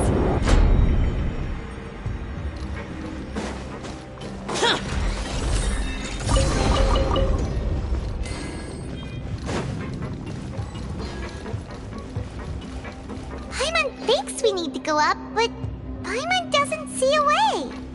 Let's take a look around. Maybe we'll find a hidden mechanism that'll show us the way up.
The water level is rising!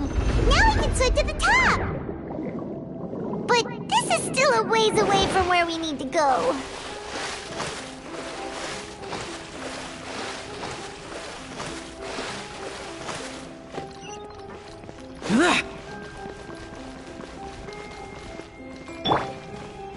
This is order. Solidify! Shine down!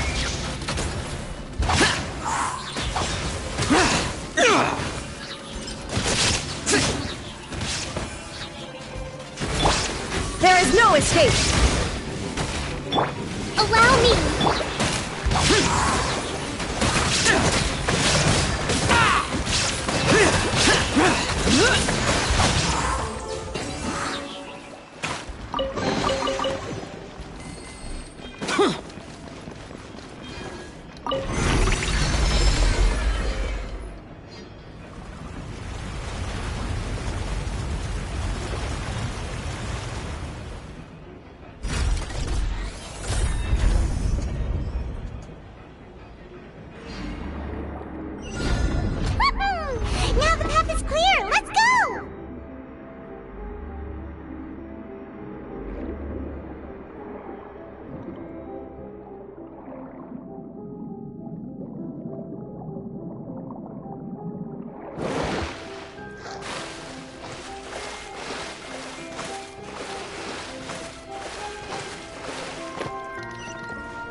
I will have order. Illusion shattered, torn to oblivion.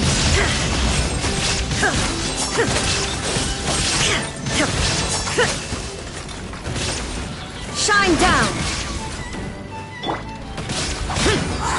Useless.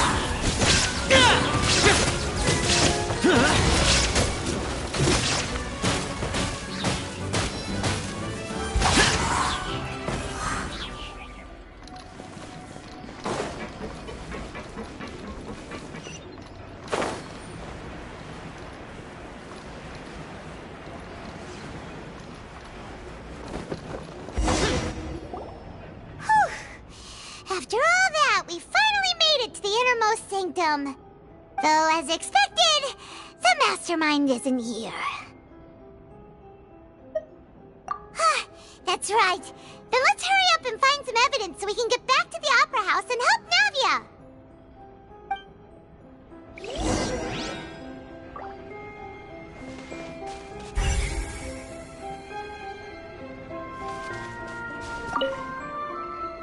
What's all this?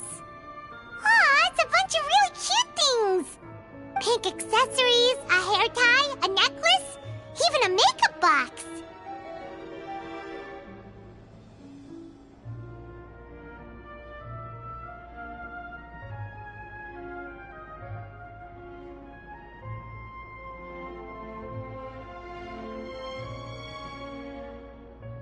Oh, Paimon sees it too, but why are all these cute things labeled with different girls' names? Huh? You mean the girls from the serial disappearances? They were brought here? And then they were turned into water. And all the boxes of things, these names. That means... Oh, this is terrible!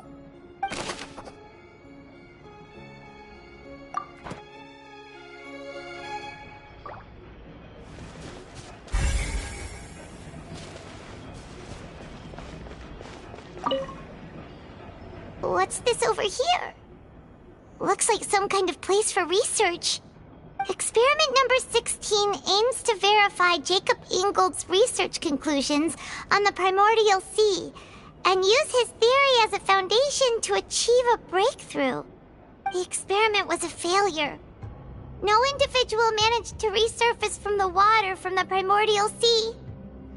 Female specimens 22, 23, and 24 were dissolved.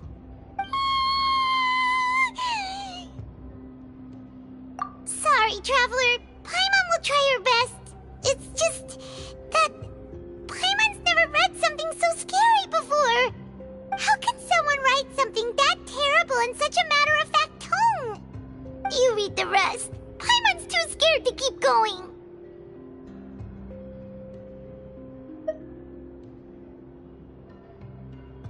So that's why he did all of these experiments. But did he really think he'd be able to find a way just by dissolving people over and over? That's just insane! Huh? Isn't that the name you heard by the fountain? Paimon thought he was an eyewitness in the serial disappearances case. You mean Vache is the one who did all of these... experiments?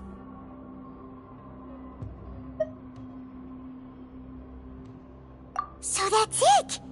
Vache was no victim, but personally took his lover and... No, that's not it either! If that's the case, why would he want people to resurface from the water? In any case, Paimon will write it all down.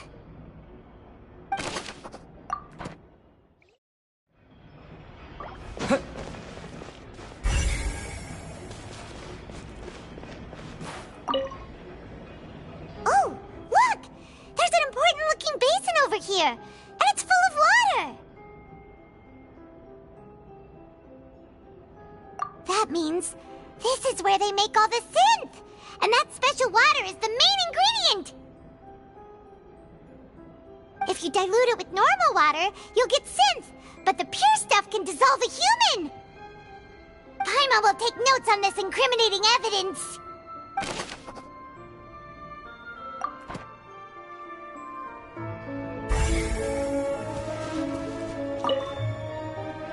Let's see what's written here. Nothing escapes Detective Paimon's eyes. Callus. Navia's father. Oh, this seems to be an investigation report on him.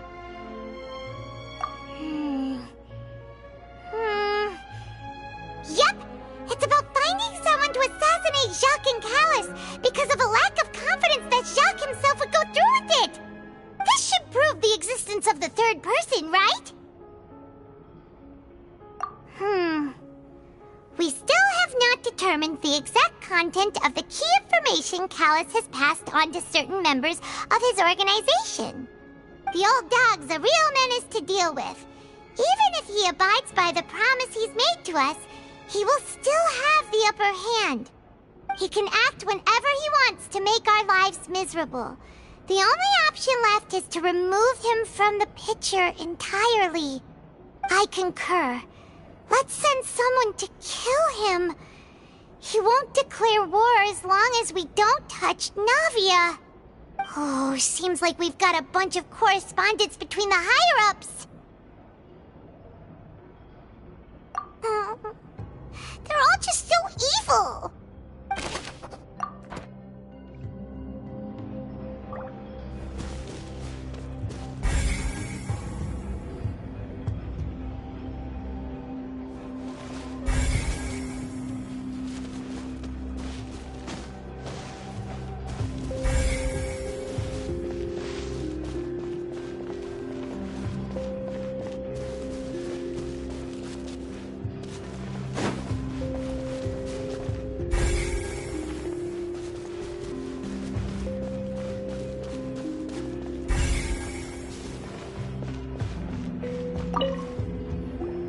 Whoa!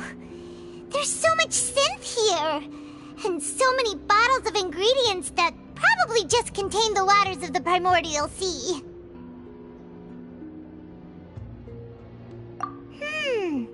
Mixing in progress. Ready to drink? Stock sample? Huh. They've also got all the synth pretty clearly labeled. Whoa! There's even fruit-flavored synth? Yep, it's super obvious. We've looked at almost everything here, and it seems like our theories were spot on. But yeah, we haven't found anything that reveals his true identity. No wonder even Nervalette wasn't able to find anything. Whoever it is probably destroyed everything to do with that name a long time ago. That way, even if we bring all this back to the opera, we won't be able to identify the true culprit. Sure thing. Paimon won't admit defeat to this guy either.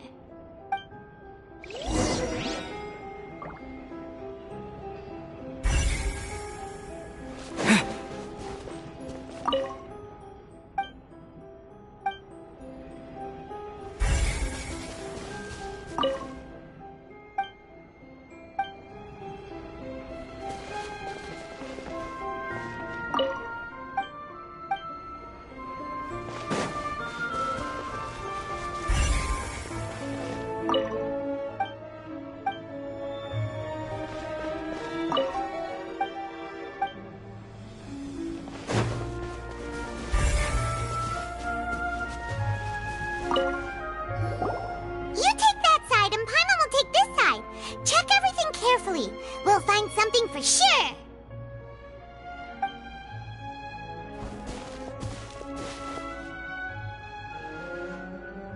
Ugh. Nothing at all. And Paimon can't even find snacks either.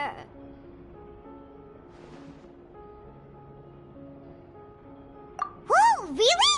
Let Paimon see. Vinier. Isn't that Vache's lover's name? Then you found her diary. Let's see. chronicling their love story. She was so sweet, too. Oh, Paimon feels even worse for her now. So many! A whole page's worth! But they're all crossed out. Was she unhappy with all of them? The final name she decided on was... Marcel. Wait, but Marcel's pretty old. Has this case been going on for so long that he's Vacher and Vinier's grown son?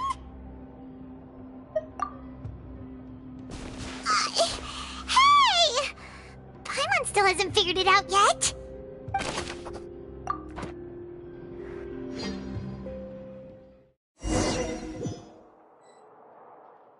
And whose image do you see, Marcel? Is it a man named Vacher? Oh, so you do know that name. I'm merely surprised you'd suddenly say the name of someone I've never even heard of. I was waiting for you to say that. Navia! We're back! As expected of my partner. I just knew you'd return in the nick of time.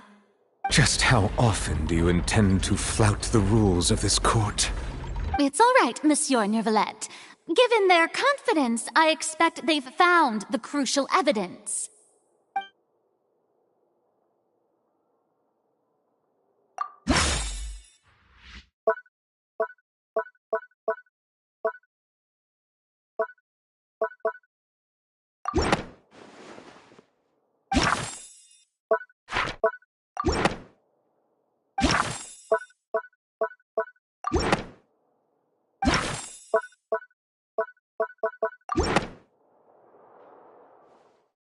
But the truth of it, Marcel, is that you've always been Vacher. Huh? We've investigated your lair and we already know everything! After your lover, Vinier, was dissolved, you kept abducting young women to experiment on the hopes of bringing her back to you! You even created Marcel as a new identity and destroyed all records of your past as Vacher! So that's it. Even the villains in opera performances rarely go that far. And with that, Marcel's motive has now been established. This information regarding your past also dismantles your prior timing defense. Well, Marcel, do you know where you went wrong? You fixated your gaze on the lover that passed away, instead of paying attention to the living people around you. So, you never noticed how we changed, or how we grew as individuals. You also never understood Boss's real expectations for his daughter. Or our determination to see things through. Your determination. Mr. Marcel, please speak up now if you would like to defend yourself. Otherwise, the trial will move on to the next stage. Do you really think I wanted to do any of this? Pay attention to you? What for? Have you ever paid attention to me? Ever empathized with my pain? Ever known how it feels to watch the love of your life dissolve right in front of your eyes? No one helped me. No one even believed me. All those decades ago, even the officers from the Maison Gardiennage were laughing at me. They said there's no way a human being can turn into water. So I must have gone mad from grief. Vinier's death was brushed away by all of you as if it didn't matter at all. Well, now you know, don't you? Ha! Well, it's too late now. All those who were dissolved are gone forever. You only have yourselves to blame.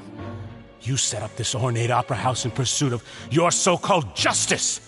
Your beloved drama, while turning a blind eye to the suffering of the people. Vinier is dead. We promised each other that we would always be together. Wherever she goes, I will follow. But I'm not from this blasted place, so I can't be dissolved, no matter what I do. Hey! primordial sea that he's drinking? I can't dissolve! Can't dissolve! Can't dissolve! Do you all see? I can't go! I can't follow! So if I can't go where she is, what choice do I have but to try to bring her back? I did all of that, and in the end, that accursed Callus still got the better of me. I spent my entire life living on pins and needles, only to get stabbed by his idiot daughter at the very end. The suspect is exhibiting signs of mental distress. Guards, please restrain him. Don't touch me! Don't anybody come near me! I still need to save Vignier. Our promise. We made a promise. Vignier. Vignier! Please, Vignier. Don't think badly of me. All I want to do is fulfill our promise. At this point, the verdict of this trial is clear. With Mr. Marcel's conviction, the charges against Mr. Tartaglia no longer have any basis. Fine by me. I was in a bad mood, but after a show like that, I'm actually feeling pretty good. Traveler, please submit all the evidence you have collected to the guards, so that I might review and summarize the truth behind the serial disappearances case. The man now known as Marcel was originally named Vacher and worked as an adventurer with his partner and lover Vignier. During an underwater expedition, Vignier accidentally came into contact with water from the primordial sea and was dissolved in front of Vacher as a result. Vacher learned of the primordial water's existence through the work of others and began to kidnap young women for research, with the goal of discovering a method to restore Vignier back to life. To cover his tracks, he invented the new alias of Marcel and began to operate a business in Poisson. During the course of his research, Vacher discovered that a diluted concoction of water from the primordial sea can induce feelings of euphoria, and began to manufacture and market synth.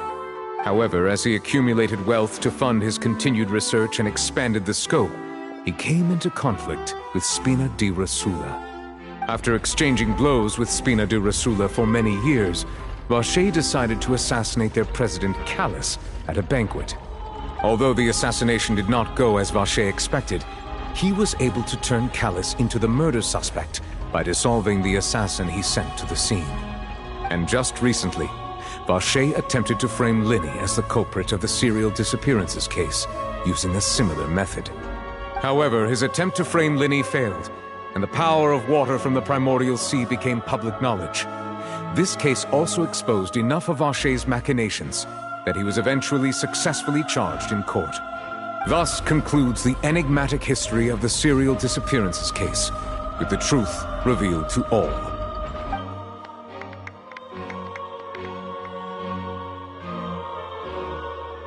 The Oratrice will now deliver the final verdict regarding the charges against Mr. Vacher.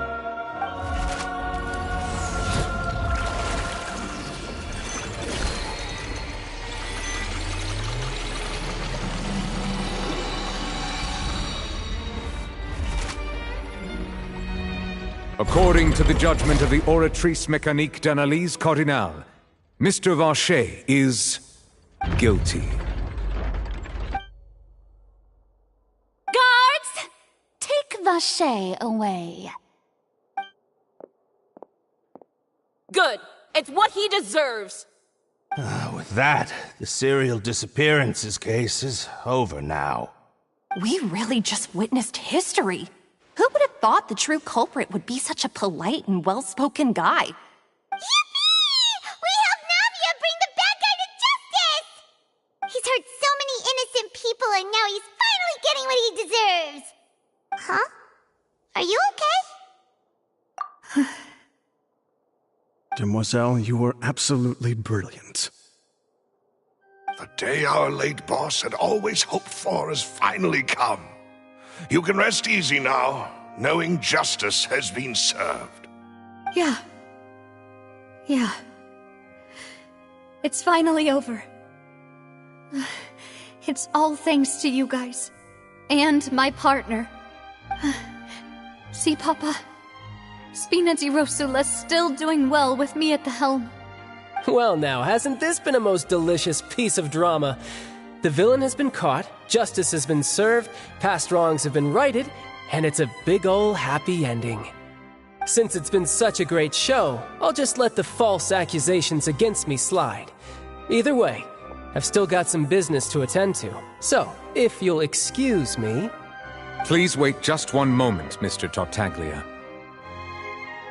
What now? None of this has anything to do with me. According to court protocol, since this trial was initiated due to a charge against you, a verdict must also be made regarding the initial charge before the trial can conclude. Oh, come on. Is this really necessary? Haven't you already caught the real criminal? Isn't it time for side characters like me to exit stage left? Please respect the laws of Fontaine. This has always been the rule. All right, but this sure is a lot of hassle. All I need to do is stand over there, right? Let's just get this over with. Through evidence presented in the public trial that was just held, it has been established that Mr. Tartaglia has no direct connection to the serial disappearances case. The guilty party has been identified, and thus it is logical to suppose Mr. Tartaglia is innocent of the charges. We now turn to the Oratrice Mécanique d'Analyse Cardinale to render the final verdict on the charges.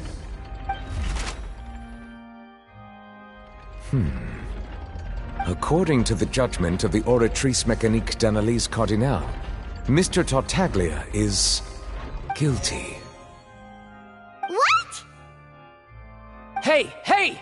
That's not funny! Didn't you just say I'm supposed to be innocent? What's with this verdict? Is your justice machine malfunctioning? Huh? This has never happened before. The Oratrice actually returned a different verdict from the Chief Justice. I mean, have you ever heard of an innocent Fatui Harbinger? Do you think the Oratrice might have just convicted him on general principle?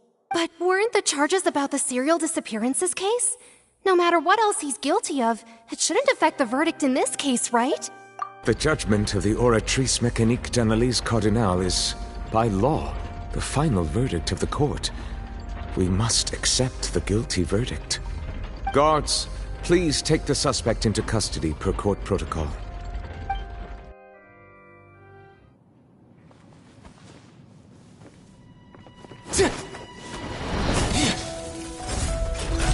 So this is how justice is done in Fontaine. What a joke. You've got your rules. Well, I've got mine too!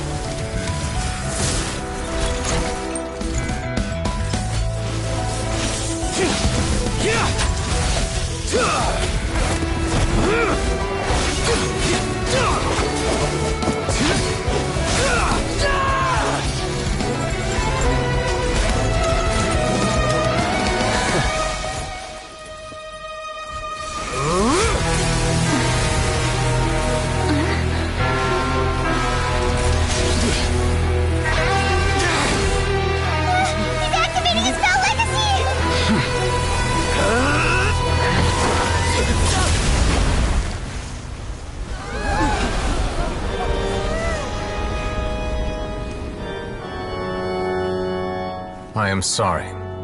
If you have been wronged, we will find the truth. But the rules of the court must be upheld.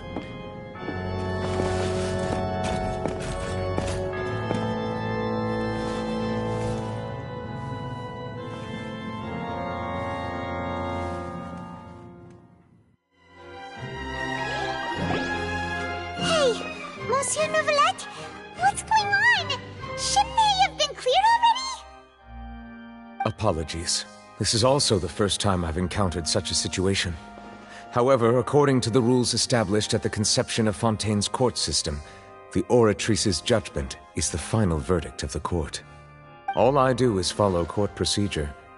As for why the Oratrice arrived at the conclusion it did, you should probably ask someone more knowledgeable than me.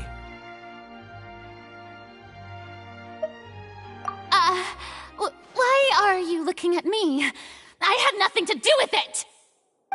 I don't know what happened there either! Hey, stop staring at me! What does Lady Farina mean by that?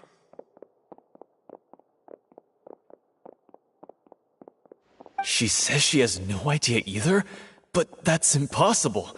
Didn't she create the Oratrice herself? Yeah, so are the verdicts reliable or not? Can results like this really be called justice?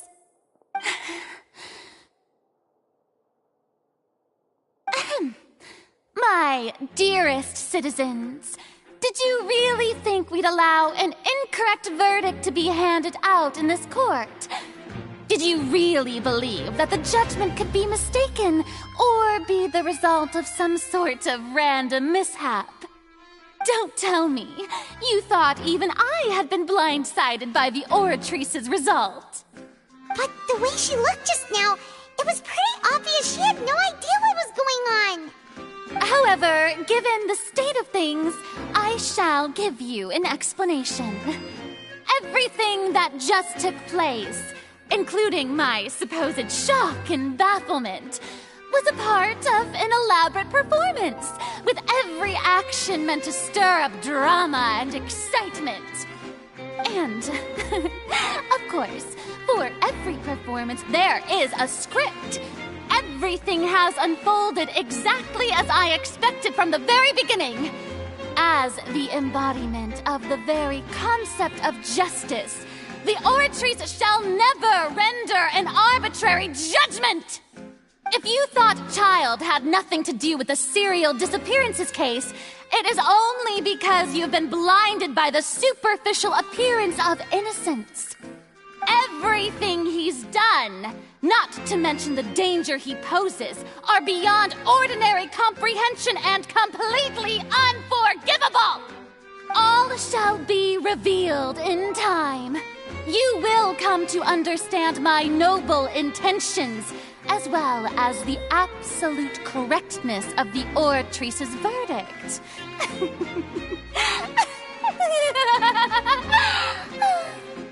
Now, having said that, although I hate to leave things hanging in suspense, it is now time for this performance to end.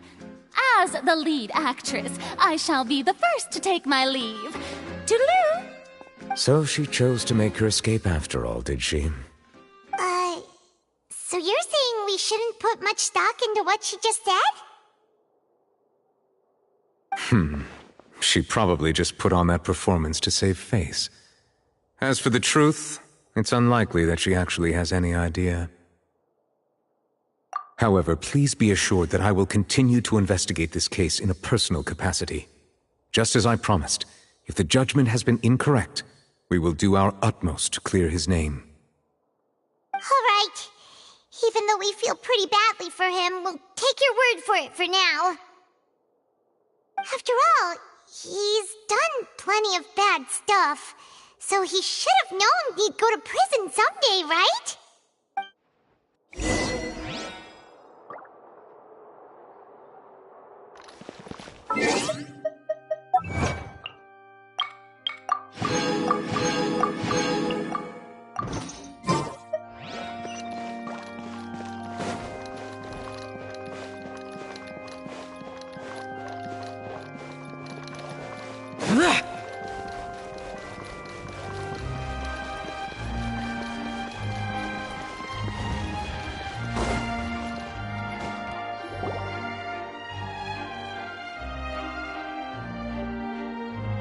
Hey, what are you doing? Quick, stop him!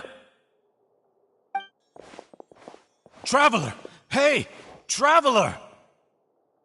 Marcel! What are you doing over here?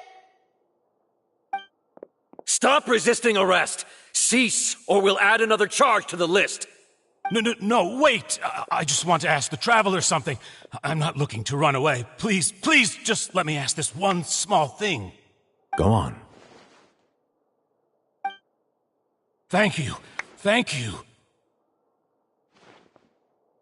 I was being led away when I finally realized something. Where did you first hear the name Vacher? I erased all records of that name. So, unless... Are you still trying to prove your innocence? Give it up. You've already been convicted. Really? You did? You're sure? You met her? But how could that be? How did you manage to do it? The Fountain of Lucine? Then she's been so close to me all along. And I just never... Please give me a chance to talk to her again. Just let the Traveler take me to the fountain to see her one last time. This is the last request I'll ever make in my life. You can do whatever you want to me afterwards. I don't care. What? Give an inch and you want to take a mile? Do you think serial killers get to make requests like that? Paimon agrees. Why should we give him what he wants when he's only done a ton of super terrible things? This request, is it worth as much to you as your life? Of course! Wait, no. It's worth even more than my life. Humans. Will they betray the instinct to live just to satisfy spiritual needs? Very well. I will grant your request. Your Honor, I fear that... I will go with him. You do not need to worry about any escape. In that case, I shall leave him in your most capable hands, Chief Justice. Thank you, Your Honor.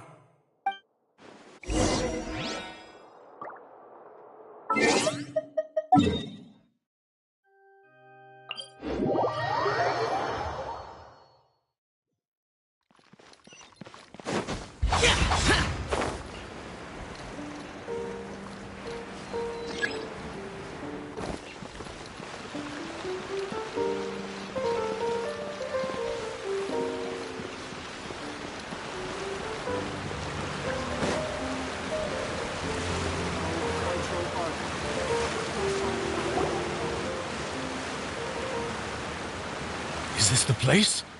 You said she's here, but what do I need to do to see her?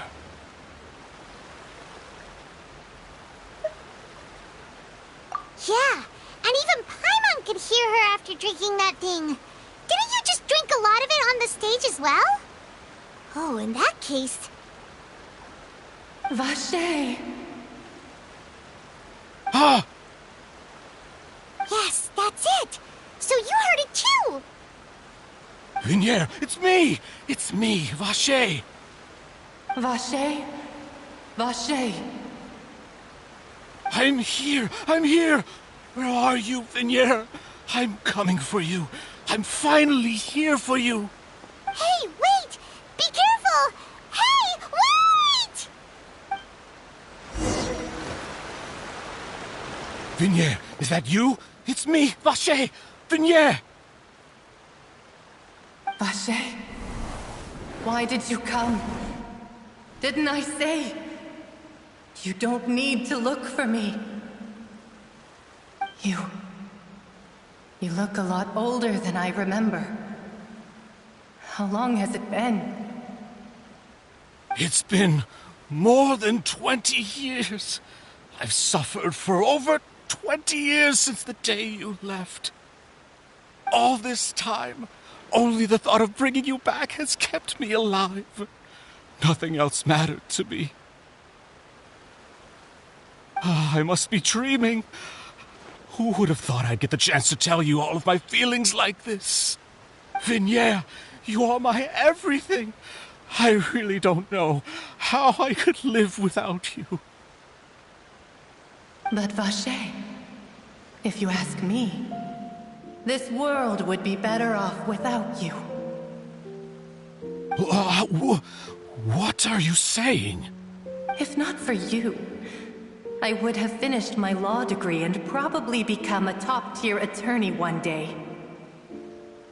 If not for you, I would have continued to pursue my love of the arts, and my works would have been displayed in the Palais Mermonia itself. If not for you, I would at least have been able to take care of my mother. And she would not have grown old and died alone, with nothing but the tears on her cheeks. It's all because of your selfishness, Vache. It's all because of you. You... Wait, you are not Vignier. Who are you? You're right. I am not Vignier. I am the sacrifices. Every woman who died by your hand, as our bodies dissolved, our consciousnesses flowed back to the primordial sea. Our thoughts circulated endlessly within the primordial sea, and we were no longer individuals, but we became one, just as streams of water come together in the sea. I'm Cressy. I'm Lemony. I'm Azine. The only one I am not is Vignier. Why? But then, where is Vignier? She doesn't want to see you anymore. Every tendril of her consciousness is avoiding you. This is what you get for your selfishness. Your selfishness robbed us of our lives and our futures. You said time and time again that you'd do any and everything for her. But did you ever consider whether she'd want to see you do the things that you did? If she would despise you for what you became?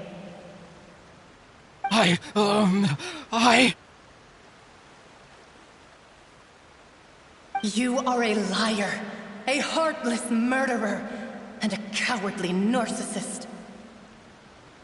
The only thing you are not is Vignier's beloved. From the moment your first victim died and her consciousness merged with Vignier's, she has had nothing but pure hatred for you.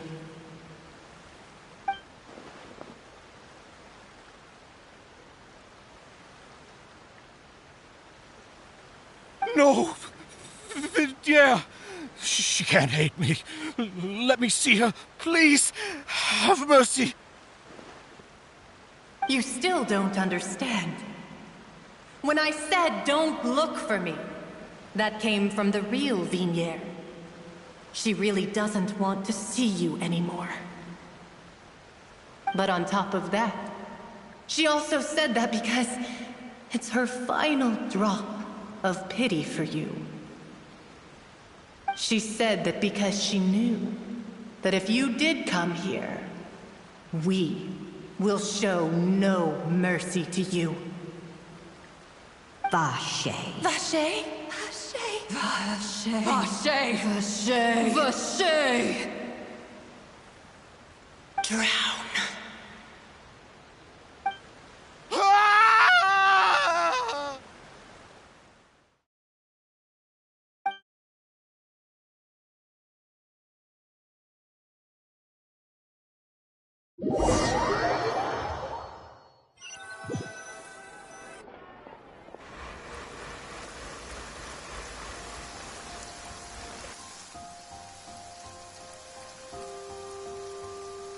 Finally, we have some time to do shopping. Gosh, it's really been a long time since we've been able to relax. Huh. Well met, partner. I knew something great was going to happen when I woke up in such a good mood today. Even this weather can't put a damper on the demoiselle's mood. It's a pleasure to see you both again. Oh, hey, Navia! It's been a few days. Paimon's already started to miss you. Oh, now that I believe. I'm easy to work with and always bring home the bacon. Who wouldn't treasure having a partner like me? Sounds like you're really enjoying life these days, Navia. What have you been busy with since the trial? It's just been one thing after the other. I've been making non-stop trips between Poisson and the court since then. Everyone from Spina di Rosula organized a memorial for my father. We never held a memorial when he first died, since everyone knew that even if we held one back then, no one was going to come. This time, though, everyone in Poisson, and even many people from the court, all attended. So his name's definitely been cleared now. That's what we like to hear. It's been the dearest wish of Demoiselle all along. That blasted stubborn fool. I was right to put my faith in him. I'm so glad I didn't give up on the case all those years ago. Oh, by the way, I ran into Charlotte just after I left the memorial service.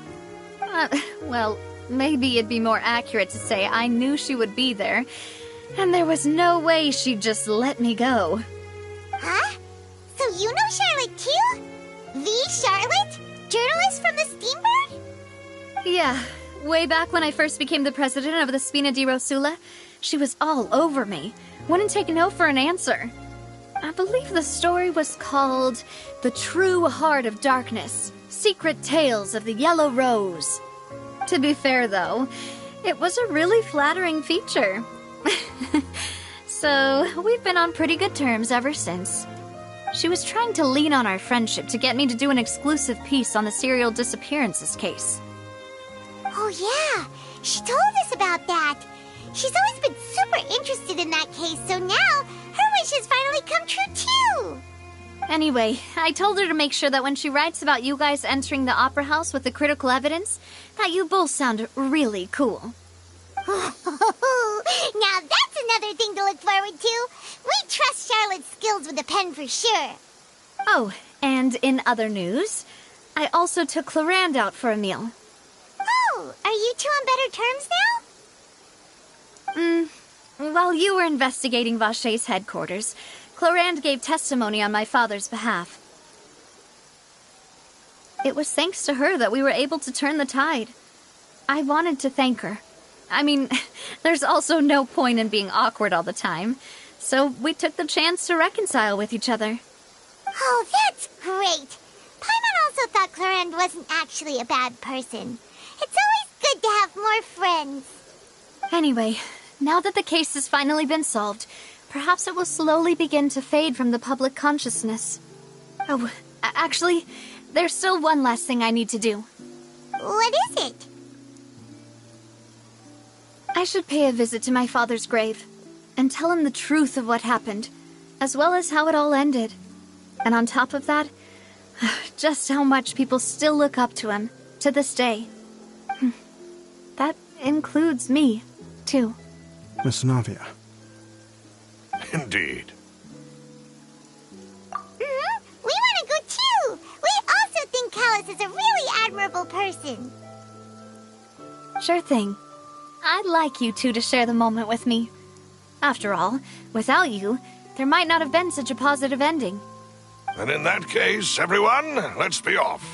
Considering the recent weather, we'll be lucky if we can reach Poisson before dark. Yeah, you're right. It's been raining non-stop for a few days now.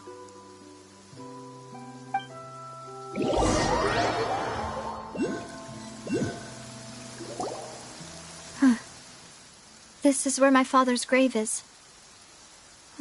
To be perfectly honest, even I haven't been back here for a long time.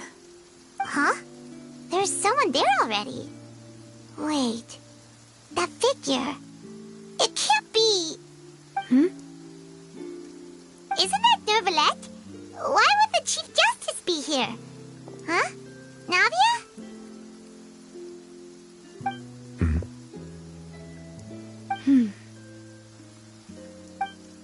My apologies. I should have asked before coming to pay my respects. Don't say that. Sorry about that. Oh, I was trying to say there's no need for you to apologize.